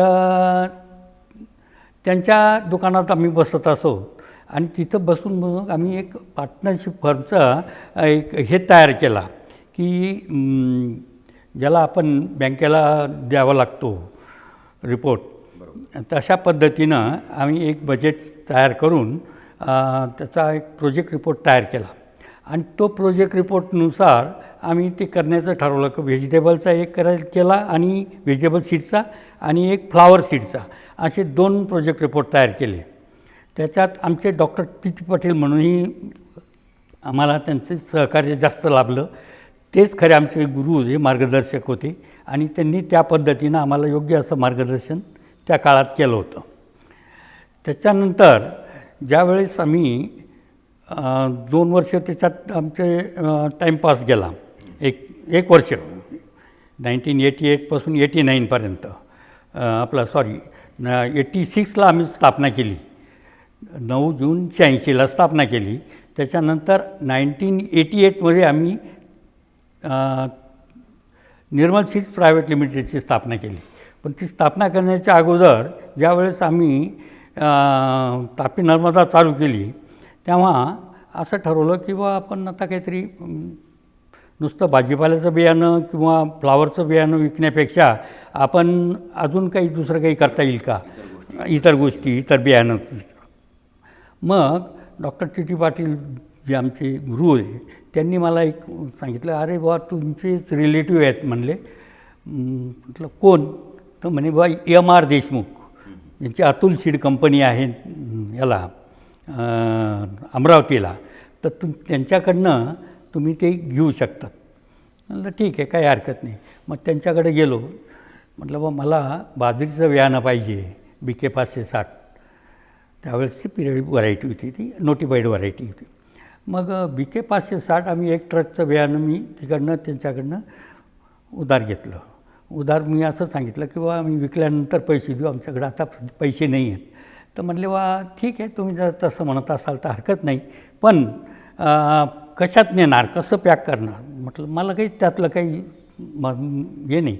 म्हणे मग आपण पिशव्या तयार करून घेऊ, तेच पिशव्या. मग त्यांच्याकडनं ते कापडी पिशव्या तयार करून घेतल्या, त्याच्यात प्रिंटिंग केली आणि त्यावेळेला मग मी ब्रँड काय असावा म्हणून इकडं फोन केला की बा आम्ही असं डिस्कस करतो आहे, तर ब्रँड आपण काय ठेवला पाहिजे. ब Tapi Narmada agro development corporation हे ठीक आहे, पण ब्रँड कसा असला पाहिजे. ब्रँड नेम म्हणजे ब्रँडच एस्टॅब्लिश करायचा. मार्केटमध्ये कुठलेही आपण ज्यावेळेस जातो तर ब्रँड एस्टॅब्लिश करायचा. म्हणून मग मी तिथून फोन लावला आमचे मित्र आरो पाटील, SK पाटील, की बा आपण ब्रँड कोणता असा पद्धतीनं ठेवला पाहिजे की जेणेकरून आपल्याला त्याच्यावर आपल्याला थोडंसं ब्रँड पुढं फेमस करता येईल आणि मार्केटिंगच्या दृष्टिकोनातून सोयीचं लोकांपर्यंत पोहोचेल. मग आम्ही सहज चर्चा करता करता मग म्हणे बा तापी नर्मदा, मग पाणी कसं निर्मल, मग निर्मल सीड आमचं तिघांचं म्हणून म्हटलं बा निर्मल सीड मलाही योग्य वाटतं, तुम्हाला योग्य वाटतं का बघा. म्हणे वा ओके, कारण आपण निर्मल सीड्स नाव एस्टॅब्लिश करूया, तो ब्रँड आपण फेमस करूया. मग त्या दृष्टिकोनातनं आम्ही निर्मल सीड्स हा ब्रँड ठेवला. तापी नर्मदा ॲग्रो डेव्हलपमेंटच्या बॅग चालू केल्यानं आम्ही तर त्यावेळेला आम्ही वरती ब्रँड नेम असायचं निर्मल सीड्स आणि खाली develop by produce by Tapi Narmada agro development corporation अशा पद्धतीचं हे असायचं. आणि ते मार्केटिंग ते मग BK 560 झाली. ती मग आम्ही आणलं एक ट्रक. ज्यावेळेस मी घेऊन आलो आरो ताते आमचे, त्यांना म्हटलं बा कर बा ही गाडी आणली तुमची BK 560. अरे बापरे म्हणे, मग ही एवढी गाडी, इतकी नाही बा, मला 6 पोते काढून दे म्हणे, 6 कट्टे. म्हटलं मी गाडी नाही फोडत बा, गाडी फोडणं मला योग्य वाटत नाही. आता गाडी 6 कट्टे द्यायचे आणि बाकीची अख्खी गाडी. म्हटलं तर काय करायचं. तर म्हटलं मी आता फोडत नाही, बघल मी तुला नंतर देईल वाटलं तर. मग मी तसंच ती गाडी पुढं 40 गावला नेली. 40 गावला आपले शेतकरी संघ, 40 गावचा शेतकरी संघ, त्या शेतकरी संघामध्ये प्रल्हादराव रूपराव निकम PR निकम ते मॅनेजर होते. ते जी तो थोडंसं रिलेशन आमचं लागत होतं त्यांच्याशी. मग त्यांना भेटलो मी चाळीसगावला. त्यांच्याकडं ती पिशवी एक बरोबर घेऊनच गेलो होतो. त्यांना म्हटलं बाई हे Tapi Narmada agro development corporation आमची कंपनी आम्ही चालू केलेली आहे आणि हे बियाणं आहे BK 560 सर्टिफाईड बियाणं आहे, तर हे आपण विकून दिली एक गाडी तर बरं होईल. म्हणजे बा रेट काय? म्हटलं आता रेट काय सांगावं यांना. म्हटलं मैकोचा जो रेट असेल ना त्या रेटप्रमाणे नाही म्हणे, मैकोचा रेटप्रमाणे नाही मी देऊ शकत, पण मैकोपेक्षा 1 रुपया कमी म्हटलं चालेल, ओके नो प्रॉब्लेम. पण मी त्यावेळेचा अंदाज पाहिला की बा याच्यामध्ये आपल्याला चांगलं मार्जिन मिळू शकते. मग मी त्या पद्धतीनं त्यांना ओके केलं आणि गाडी विकल्यानंतर पैसे द्या, काही प्रॉब्लेम नाही झालं. ते त्याच्यानंतर 3ऱ्या दिवशी त्यांचा फोन आला आणि दिलीप तू ये आणि तुझे पैसे घेऊन जा. मी गेलो. पुन्हा गेल्यानंतर त्यांनी ते पैसे तर दिले. पैसे दिल्यानंतर पैशामध्ये पाहिलं मी, म्हटलं चाल मार्जिन तर फार चांगला मिळतो याच्यात भरपूर. म्हणजे त्याचे जे MR देशमुखांचे जे पैसे देऊन मला सायजेबल अमाऊंट माझी शिल्लक राहते, तर म्हटलं बा आता याच्यात आपल्याला चांगलं जमतं आहे. मग म्हटलं साहेब आणखी काही? म्हणे मग एक काम कर, अजून एक BK 560ची अजून एक गाडी आण आणि 6 नंबर ज्वारीची एक गाडी आण CSH. म्हटलं ठीक आहे, ओके केलं. तसेच रेल्वे पकडली, अमरावतीला गेलो आणि अमरावतीवरून पुन्हा त्यांना मागचे पैसे दिले त्यांना एमर्जन्सी मग पहिल्या गाडीचे, आणि पुन्हा त्यांना रिक्वेस्ट केली की आणखी आता 2 गाड्या मला उधारच पाहिजे, तुमचे पैसे मी नंतर पे करेन. म्हणजे ओके नो प्रॉब्लेम. मग त्या पद्धतीनं त्यांनी मला BK 560 आणि CSH 6 ज्वारी अशा 2 गाड्या दिल्या. त्याही गाड्या मी घेऊन आलो, त्यांना दिल्या आणि तोपर्यंत आमचा सीझन जवळपास आटपत आला होता. म्हणजे एकंदरीत अशा पद्धतीने एक एक पायदान तुम्ही करत आज इथपर्यंत पोहोचलेले आहात. देशमुख साहेब, मला असं विचारायचं आहे की तुम्ही ज्यावेळेस सुरुवात केली त्यावेळेसचा काळ आणि आजचा काळ ह्याच्यात खूप फार मोठी तफावत आहे. फार मोठी तफावत आहे. नेमकं या काळामध्ये आपल्या बिझनेसमध्ये नेमके काय बदल झाले किंवा कुठल्या अडचणींना आपल्याला सामोरं जावं लागेल? आता तसं जर बघितलं, अडचणी म्हटल्या तर फार मोठ्या अडचणी. सुरुवातीला म्हणजे बँकेचं लोनची फार गरज असते, CC लिमिट. त्यावेळेला आम्हाला सुरुवातीला म्हणजे स्टेट बँकने उभंच केलं नव्हतं. आम्हाला फक्त 1 लाख रुपये मोठ्या मुश्किलीनं अनेक वेळेस जाऊन भेटल्यानंतर विनंती केल्यानंतर 1 लाख रुपये CC आम्हाला दिली. त्याच्यानंतर आम्ही पुन्हा आणखी त्यांना रिक्वेस्ट केली, म्हणून ते 10 लाखापर्यंतचं आम्हाला CC लिमिट त्यांनी एक्सटेंड केली. नंतर आम्ही पुन्हा बँक बदलली, शामराव विठ्ठल घेतली. शामराव विठ्ठलनंतर मग आम्ही विजया बँकेत आलो. विजया बँकेनं आम्हाला चांगल्या पद्धतीनं पाहिजे तसं आम्हाला लिमिट वाढवून दिलं. हे झालं CC लिमिटच्या बाबतीत. त्या CC लिमिट मिळाल्यानंतर आपण पाहिजे तसा बिझनेस हे करू शकतो. मग आम्हाला पुन्हा आणखी मार्केटमध्ये जशा पद्धतीनं बुवा नुसतं सर्टिफाईड बियाणं घेण्यापेक्षा आपण जर स्वतःचा रिसर्च केला आणि रिसर्चचं बियाणं जर मार्केटमध्ये आणलं तर ते जास्त सोयीचं राहील. हा दृष्टिकोन आमच्या डोळ्यासमोर होता. म्हणून त्यावेळेला आम्हाला आमचे एक मित्र रामास्वामी राशी सीड्स प्रायव्हेट लिमिटेड ह्या कंपनीचे ते भेटले. योगायोग असतो. म्हणजे आमच्या डॉक्टर TT पाटील जे आहेत त्यांनीच त्यांना पाठवलं आमच्याकडे आणि त्यांनी सांगितलं की बुवा तुम्ही जा, ते काय असेल त्यांना तुम्ही तुमच्याकडं. तर त्यांनी त्यांच्याकडे 3 कॉटनच्या रिसर्चच्या व्हरायटीज होत्या आणि ते मार्केटिंग त्यांना काही जमत नव्हतं महाराष्ट्रातलं. तर मग म्हणजे बा तुम्हाला मी माझ्या 3 व्हरायटीज देतो मार्केटिंग करता आणि तुम्ही जर ते मार्केटिंग करत असाल तर ते जास्त संयुक्तिक होईल. मग आम्ही म्हटलं बा आम्ही डायरेक्टली असं काही मार्केटिंग कुठल्याही प्रॉडक्टचं करू असं आम्हाला वाटत नाही जोपर्यंत आमची खात्री होत नाही. मग आम्ही काय केलं, देशोन्नतीचे पोहरे म्हणून बघा, पोहरेंच्या त्यांच्या शेतावर अकोल्याजवळ गाव आहे त्यांचं एक, त्या शेतामध्ये आम्ही त्यांच्या तिथे ट्रायल घेतली. त्यांचे प्रॉडक्ट त्यांचे तिथे लावले. त्यांना म्हणून ट्रायल सॅम्पल द्या आम्हाला. मग ते सॅम्पल आम्ही 3 व्हरायटीज त्यांच्या तिथे आम्ही पेरल्यानंतर आम्ही जाऊन बघितलं तर आम्हाला त्यातली एक राशी 2 म्हणून एक व्हरायटी चांगली वाटली. मग त्यांना म्हटलं बा हे 1 आणि 2, एकपेक्षाही 2 चांगली आहे, पण या 2 व्हरायटीज द्या, 3 नंबर आम्हाला काही योग्य वाटत नाही आहे, तर 3 नंबर आपण रिजेक्ट करूया, काय हरकत नाही. मग राशी 1 आणि राशी 2 अशा त्यांनी मार्केटिंगला आम्हाला दिल्या. देशमुख साहेब, आपण वेगवेगळं संशोधन आपल्या व्यवसायाच्या माध्यमातून करत आहात. मागच्या काळातही केलं, आजही करत आहात, आणि आपला संपर्क हा शेतकऱ्यांशी तितक्याच जवळीकतेने येतो. एक उद्योजक म्हणून, शेती व्यवसायाचा एक उद्योजक म्हणून, नेमकं शेतकऱ्यांनी त्याला प्रॉफिट व्हावा, त्याला चांगल्या पद्धतीने पैसे मिळावे, मार्केटमध्ये त्याचा माल उत्तमरित्या विकले जावा, नेमकं शेतकऱ्यांनी काय बदल करावे असं एक उद्योजक म्हणून आपल्याला वाटतं? शेतकऱ्यांनी काय बदल करावे, तर या संदर्भात मला असं सांगावंसं वाटतं आहे की आता शेतकरी थोडंसं जागृत झालेला आहे. पूर्वीचा काळ वेगळा होता आणि आताचा काळ फार वेगळा आहे. आताचा जो शेतकरी आहे हा जागृत शेतकरी आहे. त्याला सगळं कळतं. मार्केट, इवन तो बाजारभावसुद्धा तो मोबाईलमध्ये बघतो की बा आजचा काय बाजारभाव आहे, मग कोणतं पीक केलं पाहिजे.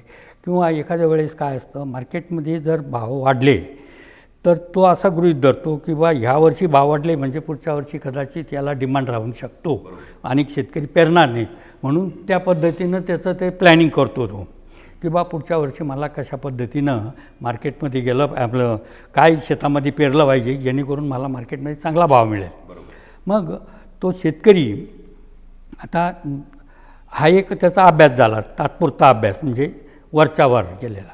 परंतु मला असं वाटतं शेतकऱ्यांनी नुसतं स्वतःच्या प्रिडिक्शनवर न जाता जर त्यांनी मार्केटमध्ये जाऊन डीलर लोकांना विचारलं, डीलर लोकांना फार, आता तुम्हाला मी खात्रीपूर्वक सांगतो की शेतकऱ्यांना खरं मार्गदर्शन करणारे आमचे डीलर वर्ग आहे.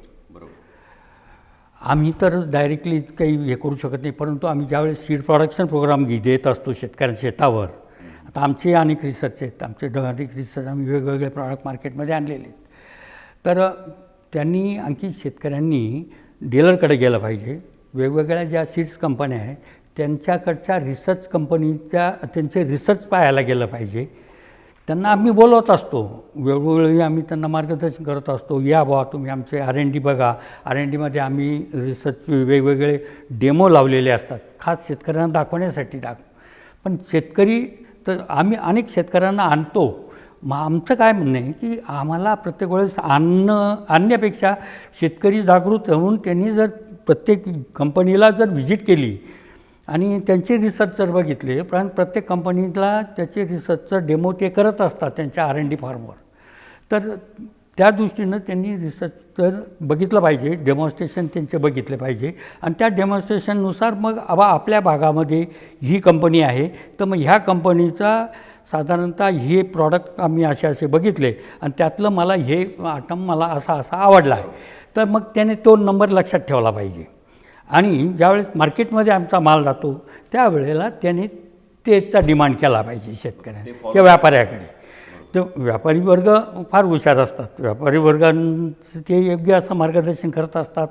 म्हणजे मी तुम्हाला सांगितलं सुरुवातीला, व्यापारी आमचा खरा दुवा कोण नाही, शेतकरी आणि सीड कंपनीमधला खरा दुवा हा व्यापारी, कृषी सेवा केंद्रावाले हे व्यापारी वर्ग आहे. आम्ही त्यांना ट्रेनिंग देत असतो, त्या पद्धतीनं ते योग्य असं मार्गदर्शन शेतकऱ्यांना करत असतात. त्यामुळं आज जी प्रगती दिसते आहे ना, त्याच्यामध्ये ह्या कृषी सेवा केंद्राच्या लोकांचा, म्हणजे ॲग्रो सर्व्हिस सेंटर्स ह्या लोकांचा, ह्या व्यापाऱ्यांचा आणि शेतकऱ्यांचा, त्यामुळं व्यापाऱ्यांची भरभराट होते, शेतकऱ्यांना चांगलं उत्पन्न मिळतं. परंतु वस्तुस्थिती ही आहे की उत्पन्न तर मिळतं, परंतु बाजारभाव काय. आता काय झालं आहे, शेतकऱ्यांचं एक थोडंसं वळण असं आहे, जशा पद्धतीनं हे क्रॉप, एकाच क्रॉपवर सगळे वळतात. मला पुढचा मुद्दा तोच घ्यायचा होता की कधी कधी काय होतं, सपोज एखाद्या शेतकऱ्यांनी जर कांद्याचं पीक घेतलं असेल तर मग त्या गावामध्ये बऱ्यापैकी कांद्याचंच उत्पादन फार मोठ्या प्रमाणात, आणि मग नंतर त्याला भाव पाहिजे तसा मिळत नाही. मात्र ह्याचं कुठेतरी एक मॅनेजमेंट असावं असं नाही वाटत का? किंवा त्याचं नेमकं काय त्याचं सोल्युशन असलं पाहिजे? त्याचं बरोबर तुम्ही म्हणतायत, ते सोल्युशन असलं पाहिजे, याच्यात शंका नाही. परंतु शेतकरी काय माहिती आहे का, शेतकऱ्यांना असं वाटतं की बा हे जो मार्गदर्शन करायला आलेले आहेत हे लोक कदाचित आपल्याला आपली दिशाभूल करण्याचा प्रयत्न करत आहेत, असं म्हणजे असं त्यांना वाटतं. म्हणून तो स्वतःच्या मनाचंच करतो, तो ऐकून घेत नाही. म्हणून मला असं वाटतं याच्यामध्ये गव्हर्नमेंटचा हस्तक्षेप असला पाहिजे. गव्हर्नमेंटनं काय करायला पाहिजे की एक ठराविक भागामध्ये व आता समजा जळगाव जिल्हा आहे तर जळगाव जिल्ह्यामध्ये फक्त कॉटन क्रॉपच करावं, म्हणजे कंपल्शन असलं पाहिजे की गव्हर्नमेंटनं अशा पद्धतीनं किंवा तुमच्या भागामध्ये इथे कॉटन चांगलं येतं ना तर फक्त कॉटनच करा, कापूसचं एकच पीक करा. तुम्ही भलाही कुठल्या व्हरायटी तुमच्या सोयीनुसार लावा, पण कापूस एकच पीक सगळीकडं सगळ्या शेतकऱ्यांनी लावलं पाहिजे. अशा पद्धतीचं बंधन त्यांच्यावर पिकांची एकंदरीत त्यांनी विभागणी डिस्ट्रिक्ट वाईज विभागणी केली गेली पाहिजे. किंवा कोणत्या भागात आता धुळ्यामध्ये बाजरी पिकते, त्यांनी बाजरी केली पाहिजे. अकोला त्यांनी ज्वारी केली पाहिजे. बुलढाणा वगैरे त्यांनी सोयाबीन, तूर ते केलं पाहिजे. म्हणजे अशा हे जे क्रॉप आहेत ना, जिथे जास्त प्रमाणात क्रॉप ठरलेले आहेत वातावरणानुसार, त्याच्या क्लायमेटनुसार ते ठरलेलं आहे शेतकरी. आणि तुम्ही जर आढावा घेतला साधारणतः फिरले वाईज तर तुमच्या हेही लक्षात येतं की बा ठराविक भागामध्ये एक क्रॉपचाच पॅटर्न आहे. पण मग जो पॅटर्न पाहून त्या पद्धतीनंच जर गव्हर्नमेंटनं त्याच्यावरती बंधन आणलं आणि तशाच पद्धतीचं जर केलं तर हा एक चांगला एकमेव उपाय राहील की जेणेकरून शेतकरी त्यांचंही भलं होईल, त्यांनाही योग्य भाव मिळेल आणि गव्हर्नमेंटलाही पाहिजे तसा मुबलक माल चांगल्या पद्धतीनं मिळू शकेल. देशमुख साहेब, आत्ता अलीकडच्या काळात काळ खूप बदललेला आहे, काळ हा फास्ट झालेला आहे. शेतकरी पण कुठेतरी एक त्याची गरुड झेप हा फास्ट करण्याचा प्रयत्नात असतो. मात्र एकंदरीत आता काय एक बघण्यात काय आलेलं आहे की एक सेंद्रिय पीक असतं आणि दुसरं म्हणजे हायब्रिड असतं, जे पटकन आज रात्री काहीतरी त्याच्यावर प्रोसेस होते आणि सकाळी ते पिकतं आणि त्याचा कलर वेगळा असतो, त्याची साईज वेगळी असते, परंतु त्याचे दुष्परिणाम हे आपल्या आरोग्यावर खूप होत असतात. नेमकं ह्याबद्दल एक उद्योजक म्हणून आपल्याला काय वाटतं? त्याच्यात कसं आहे माहिती का, आता मोठमोठ्या प्रमाणात तसं रासायनिककडं शेतकरी वळलेले होते. आत्ता थोडंसं त्यांना कळायला लागलं की रासायनिकपेक्षा आपण ऑर्गॅनिक शेती जर केली तर ती जास्त संयुक्तिक राहील. कारण आता म्हणजे शेतकरी अजून पूर्णतः वळलेले नाही आहेत, त्याला फक्त उत्पन्नच पाहिजे असतं. परंतु मार्केटमध्ये सर्वसाधारणतः जो वर्ग आहे, मध्यम वर्ग आणि उच्च वर्ग, यांना ते केमिकलयुक्त अन्न ते नकोसं वाटायला लागलं. म्हणून किंवा तुम्ही ऑर्गॅनिक शेती केलेली, आता काही जळगावमध्ये एक ऑर्गॅनिक शेतीचं दुकान आहे, ऑर्गॅनिक माल तिथे मिळतो. मग ऑर्गॅनिक माल मिळतो, परंतु ऑर्गॅनिक पद्धतीनं जर शेतकरी शेती करायला लागला तर त्याला पाहिजे तेवढे अपेक्षित उत्पन्न मिळत नाही. देशमुख साहेब, मला पुढचा प्रश्न असा विचारायचा आहे की आज आपला व्यापार आपण अनेक लोकांपर्यंत पोचलेले आहात, शेतकरी वर्ग खूप मोठ्या संख्येने आपल्याशी जोडलेला आहे. नेमकं या प्रवासात इथपर्यंत आल्यानंतर कोणाचा असा खंबीर पाठिंबा होता की ज्या पाठिंब्यामुळे तुम्ही आज आपली कंपनी इथपर्यंत पोचवू शकला? तो नेमका सपोर्ट कुठला होता ज्याचा उल्लेख आज आपल्याला जागर कट्ट्यावर करावासा वाटतो? तुम्ही योग्य असा प्रश्न विचारला की कोणाला गुरु मानलं पाहिजे, असा कोणाचा पाठिंबा म्हणजे गुरुच म्हणतो, विश्व उभं राहिलं. बरोबर. याच्यात कसं आहे माहिती का, आम्ही जेव्हा 4 मित्र एकत्र आलो त्यामध्ये आमचे आता ते आमच्यामध्ये नाहीत, आमचे एक मित्र आरो पाटील, त्यांचा एक खंबीर आम्हाला पाठिंबा होता. फार चांगला पाठिंबा दिला होता त्यांनी. ते एक पाचोऱ्याचे आमदार पण 2 टर्म पाचोऱ्याचे आमदार राहिलेत, त्यांचा एक सपोर्ट होता. त्याच्यानंतर आमचे डॉक्टर सुरेश पाटील जे फायनान्स आम्हाला पुरवत होते. वेळ प्रसंगाला आम्हाला कुठून का होईना पण बाहेरून का होईना ज्यावेळेस बँकेचा पैसा कमी पडत होता त्या पिरियडमध्ये आम्हाला त्यांनी पैसा उपलब्ध करून दिला. म्हणून ते फायनान्स डायरेक्टर म्हणून आमचं ते काम करत होते आणि त्यांचा एक चांगला आम्हाला पाठिंबा राहिला. त्याच्यानंतर आम्ही ज्यावेळेस 10 वर्षानंतर आमची जी कंपनी चालू केली 18 नोव्हेंबर 88ला निर्मल सीडची स्थापना केली. मग निर्मल सीड ते जे नाव आम्ही तापी नर्मदा निर्मल सीड ब्रँड ठेवला होता तेच नावानं आम्ही कंपनी चालू केली निर्मल सीड्स प्रायव्हेट लिमिटेड 18 नोव्हेंबर 88ला. आणि ते चालू केल्यानंतर 10 वर्षानंतर आम्हाला आमचे मित्र डॉक्टर राजपूत जे कोकण कृषी विद्यापीठामध्ये असोसिएट प्रोफेसर म्हणून काम करत होते त्यांना आम्ही विनंती केली की बा तुम्ही तिथं राजीनामा द्या आणि आमच्याकडे या, जेणेकरून तुम्ही जर आमचा रिसर्च ॲक्टिव्हिटी बघितली तर ते चांगलं आम्हाला योगदान लाभेल. कारण रिसर्च प्रॉडक्ट मार्केटमध्ये नेण्यासाठी स्वतःचा रिसर्च असणं गरजेचं आहे आणि त्या दृष्टिकोनातून आम्ही त्यांना आमंत्रित केलं. ते म्हणले बा ठीक आहे मी येतो. त्यांनी तिकडे रिझाईन केलं आणि ही join with us Nirmal seed.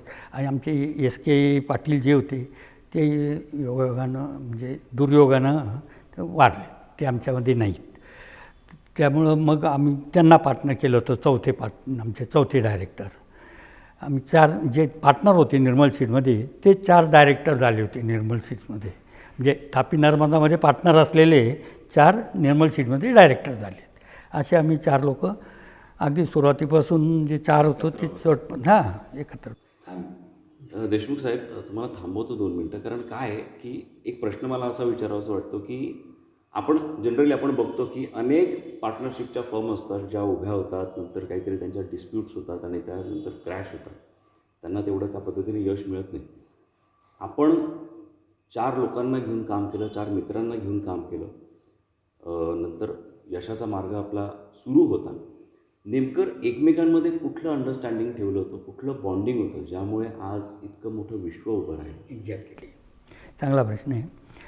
आम्ही ज्या वेळेस कंपनीची स्थापना केली तेव्हा हा दृष्टिकोन डोळ्यात ठेवलाच नव्हता किंवा आपल्याला प्रॉफिट पाहिजे आणि आपण फार मोठे होऊन जाऊ किंवा हे असं काही नव्हतं.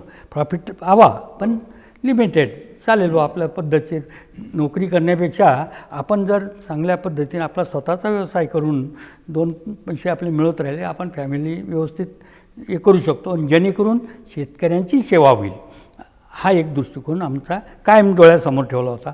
म्हणून क्वालिटी कॉन्शियसनेस हा आमचा कायम ध्येय ठेवला जो मुद्दा होता. मेन मुद्दा आमचा तो होता व क्वालिटी माल मार्केटमध्ये द्यायचा. तर आम्ही तर आमच्यामध्ये ती एक अंडरस्टँडिंग होती वा शेतकऱ्यांचं आपल्याला भलं करायचं आणि शेतकरी भलं करायचं म्हणजे आम्ही स्वतःहून जाऊन त्यांना पैसे द्यायचे किंवा काय असातला वाग नाही, पण चांगला क्वालिटी मटेरियल जर दिलं तर त्याला उत्पन्न त्याचं वाढलं पाहिजे हा दृष्टिकोन डोळ्यासमोर ठेवून आम्ही सगळे एकत्र काम करत होतो. तेव्हा आमच्यामध्ये एक अंडरस्टँडिंग आम्ही ठेवली होती आणि आमचे जे मित्र आहेत आरो पाटील त्यांना आम्ही म्हटलं बा तुम्ही MD म्हणून काम करा, कारण त्यांच्यामध्ये एक लिडरशिपचा अंग आम्हाला दिसत होता. आणि मग आम्ही त्यांनाच म्हटलं बा तुम्ही उभे राहा ना आमदारकी म्हणून, चांगलं भाषण करतात तुम्ही, चांगल्या पद्धतीने बोलू शकतात, चांगलं तुमचं शेतकऱ्यांशी, कारण त्यांचं ॲग्रो सर्व्हिस सेंटर त्यांनी आहे ना. आम्ही ज्यावेळेस कंपनी चालू केली त्याच्या 10 वर्ष अगोदरपासून त्यांनी 75-76 त्यांचं कृषी सेवा केंद्र त्यांनी टाकलेलं होतं. आता कृषी सेवा केंद्रामुळे त्यांचा शेतकऱ्यांशी चांगला घनिष्ठ संबंध होता आणि त्या दृष्टीनं आम्ही विचार केला होता की बा आरो पाटीलच्या बरोबर आपण राहायचं आणि त्यांचा आपल्याला खंबीर पाठिंबा राहील.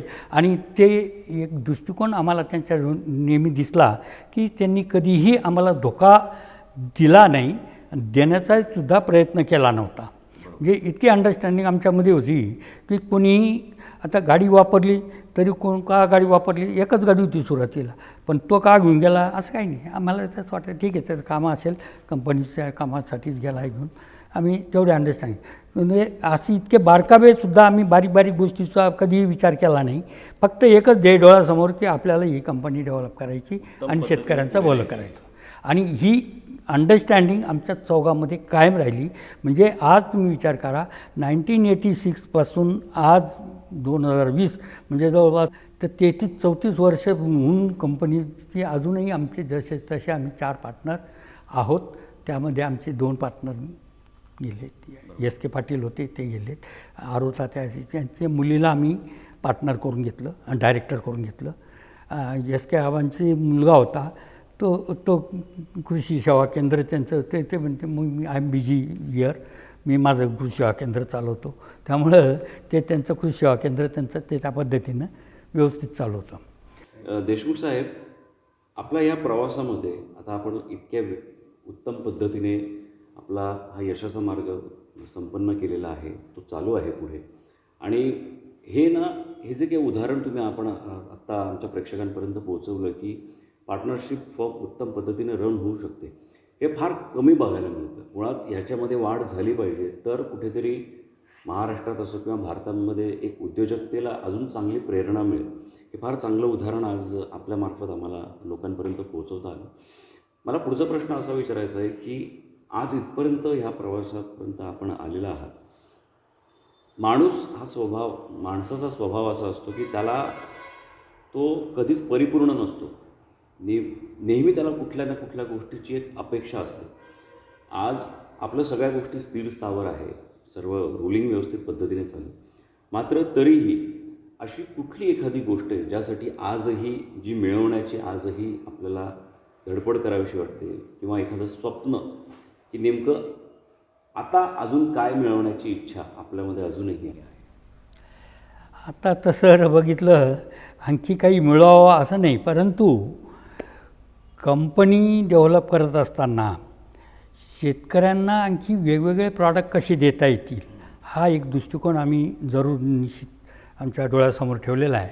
म्हणून आम्ही ज्यावेळेस आमचे बायो प्रॉडक्ट्स मार्केटमध्ये दिले की जेव्हा मी तुम्हाला सांगितलं की ऑर्गॅनिक फर्टिलायझर्ससाठी आम्ही एक बायो पॉवर म्हणून प्रॉडक्ट दिलेलं आहे, तसंच आम्ही आता इकडे तुम्ही निर्मल शेटला जाल तुम्ही 45 जाताना डाव्या बाजूला आमची एक लॅब आहे, मायक्रोरायझा लॅब. तिथे आम्ही एक मायक्रोरायझा आम्ही तयार करतो. आणि त्या मायक्रोरायझा म्हणजे ही फंगस आहे, ती फंगस काय करते की त्याचे एक प्रकारचे फर्टिलायझर ॲब्सॉर्ब करण्याचं काम करते. मार्केट म्हणजे ज्यावेळेस आपण झाडाला अप्लाय करतो खोडाजवळती मुळांभोवती, त्यावेळेस ती फंगस त्या मुळांवर जगते. म्हणून परोपकार फेडायसाठी म्हणून ती फंगस काय करते, तिचं स्वतःचं नेटवर्क त्या 10 फुटाच्या रेडियसमध्ये पसरवते.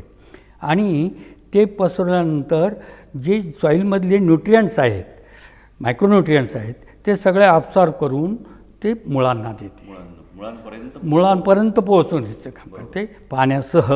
म्हणजे आणि अशा पद्धतीनं ज्यावेळेस ते मुळाला दिल्यानंतर मुळात मग झाडाची वाढ निश्चित चांगल्या पद्धतीनं होते. ती इतकं चांगलं कार्य ती मायक्रोरायझा करत असते.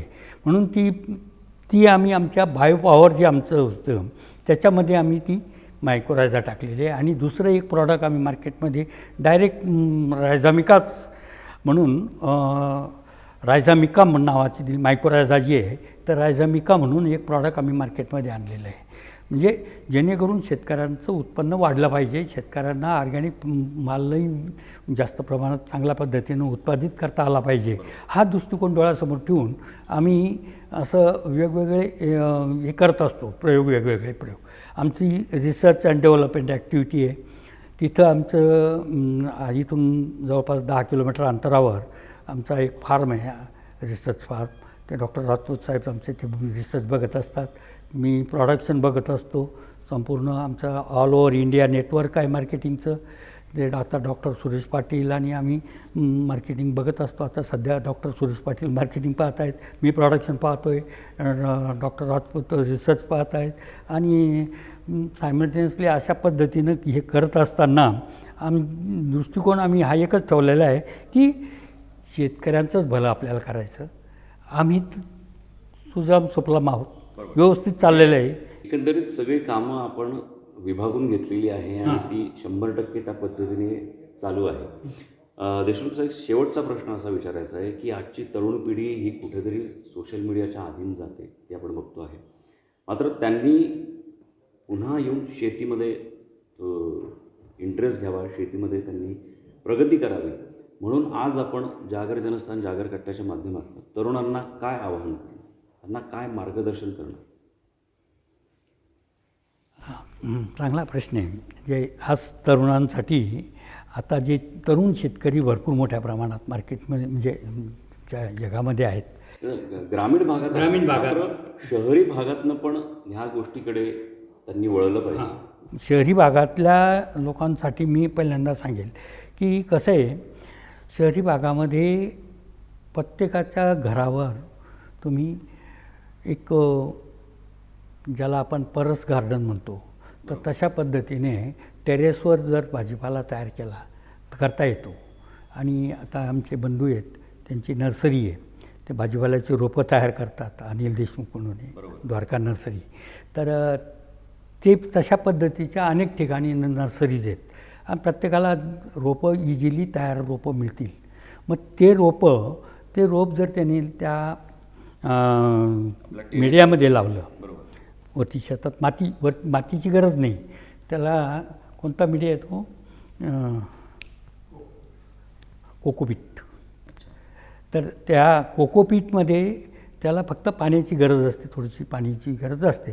ते कोकोपीटमध्ये जर आपण टाकलं आता चांगल्या पद्धतीनं, म्हणजे तिथं मातीची गरज नाही आणि कोकोपीटमध्ये चांगलं पीक येऊ शकतं, हे आम्ही म्हणलो. आणि त्याच्यामध्ये फक्त हे जे वॉटर सोल्युबल फर्टिलायझर्स आहे ते पण त्याच्यात दिले गेले पाहिजे. म्हणजे पुन्हा त्याला फर्टिलायझरची गरज दुसरी आणखी आपले जे त्यानं वाहतात त्याची गरज नाही, त्याची ग्रॅन्युल्स द्यायची गरज नाही, फक्त वॉटर सोल्युबल फर्टिलायझर्स द्यायला करू शकतो. असं हे दुसरं व्हर्टिकल गार्डन त्यालाच म्हणतात, व्हर्टिकल गार्डन. तर तशा पद्धतीनं शेतकरी म्हणजे जो हा आपला वर्ग आहे ना, तरुण वर्ग आताचा तो प्रश्न विचारला होता, तर त्या तरुण वर्गानं अशा पद्धतीनं जरी केलं, त्याला गरज नाही आहे की बाबा मला विहीरच खोदली पाहिजे, मला पाणीच असलं पाहिजे, नॉट नेसेसरी.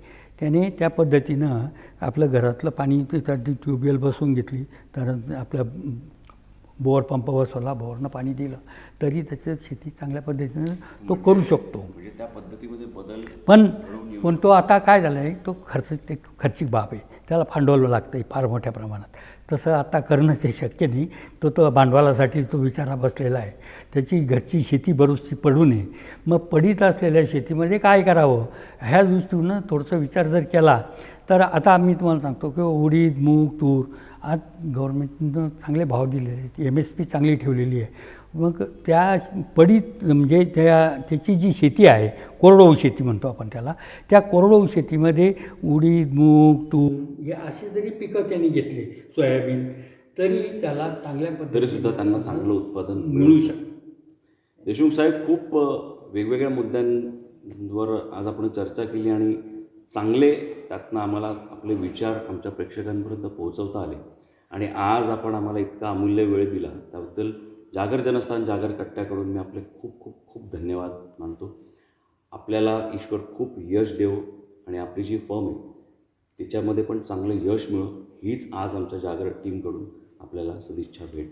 धन्यवाद. आज आपण आम्हाला उत्तम वेळ दिला त्याबद्दल. जागर जनस्थानच्या जागर कट्ट्यावर आज ज्या पद्धतीनं या वाहिनीनं आम्हाला आमचे 2 शब्द ऐकून घेतले आणि चांगल्या पद्धतीनं आम्हाला असं वाटतं की शेतकऱ्यांची सेवा आमच्या हातून घडली आणि ती शेतकऱ्यांपर्यंत 2 विचार गेले पाहिजे, हा आमचा दृष्टिकोन तुम्ही आमचा सफल केला त्याबद्दल आपलेही आम्ही धन्यवाद.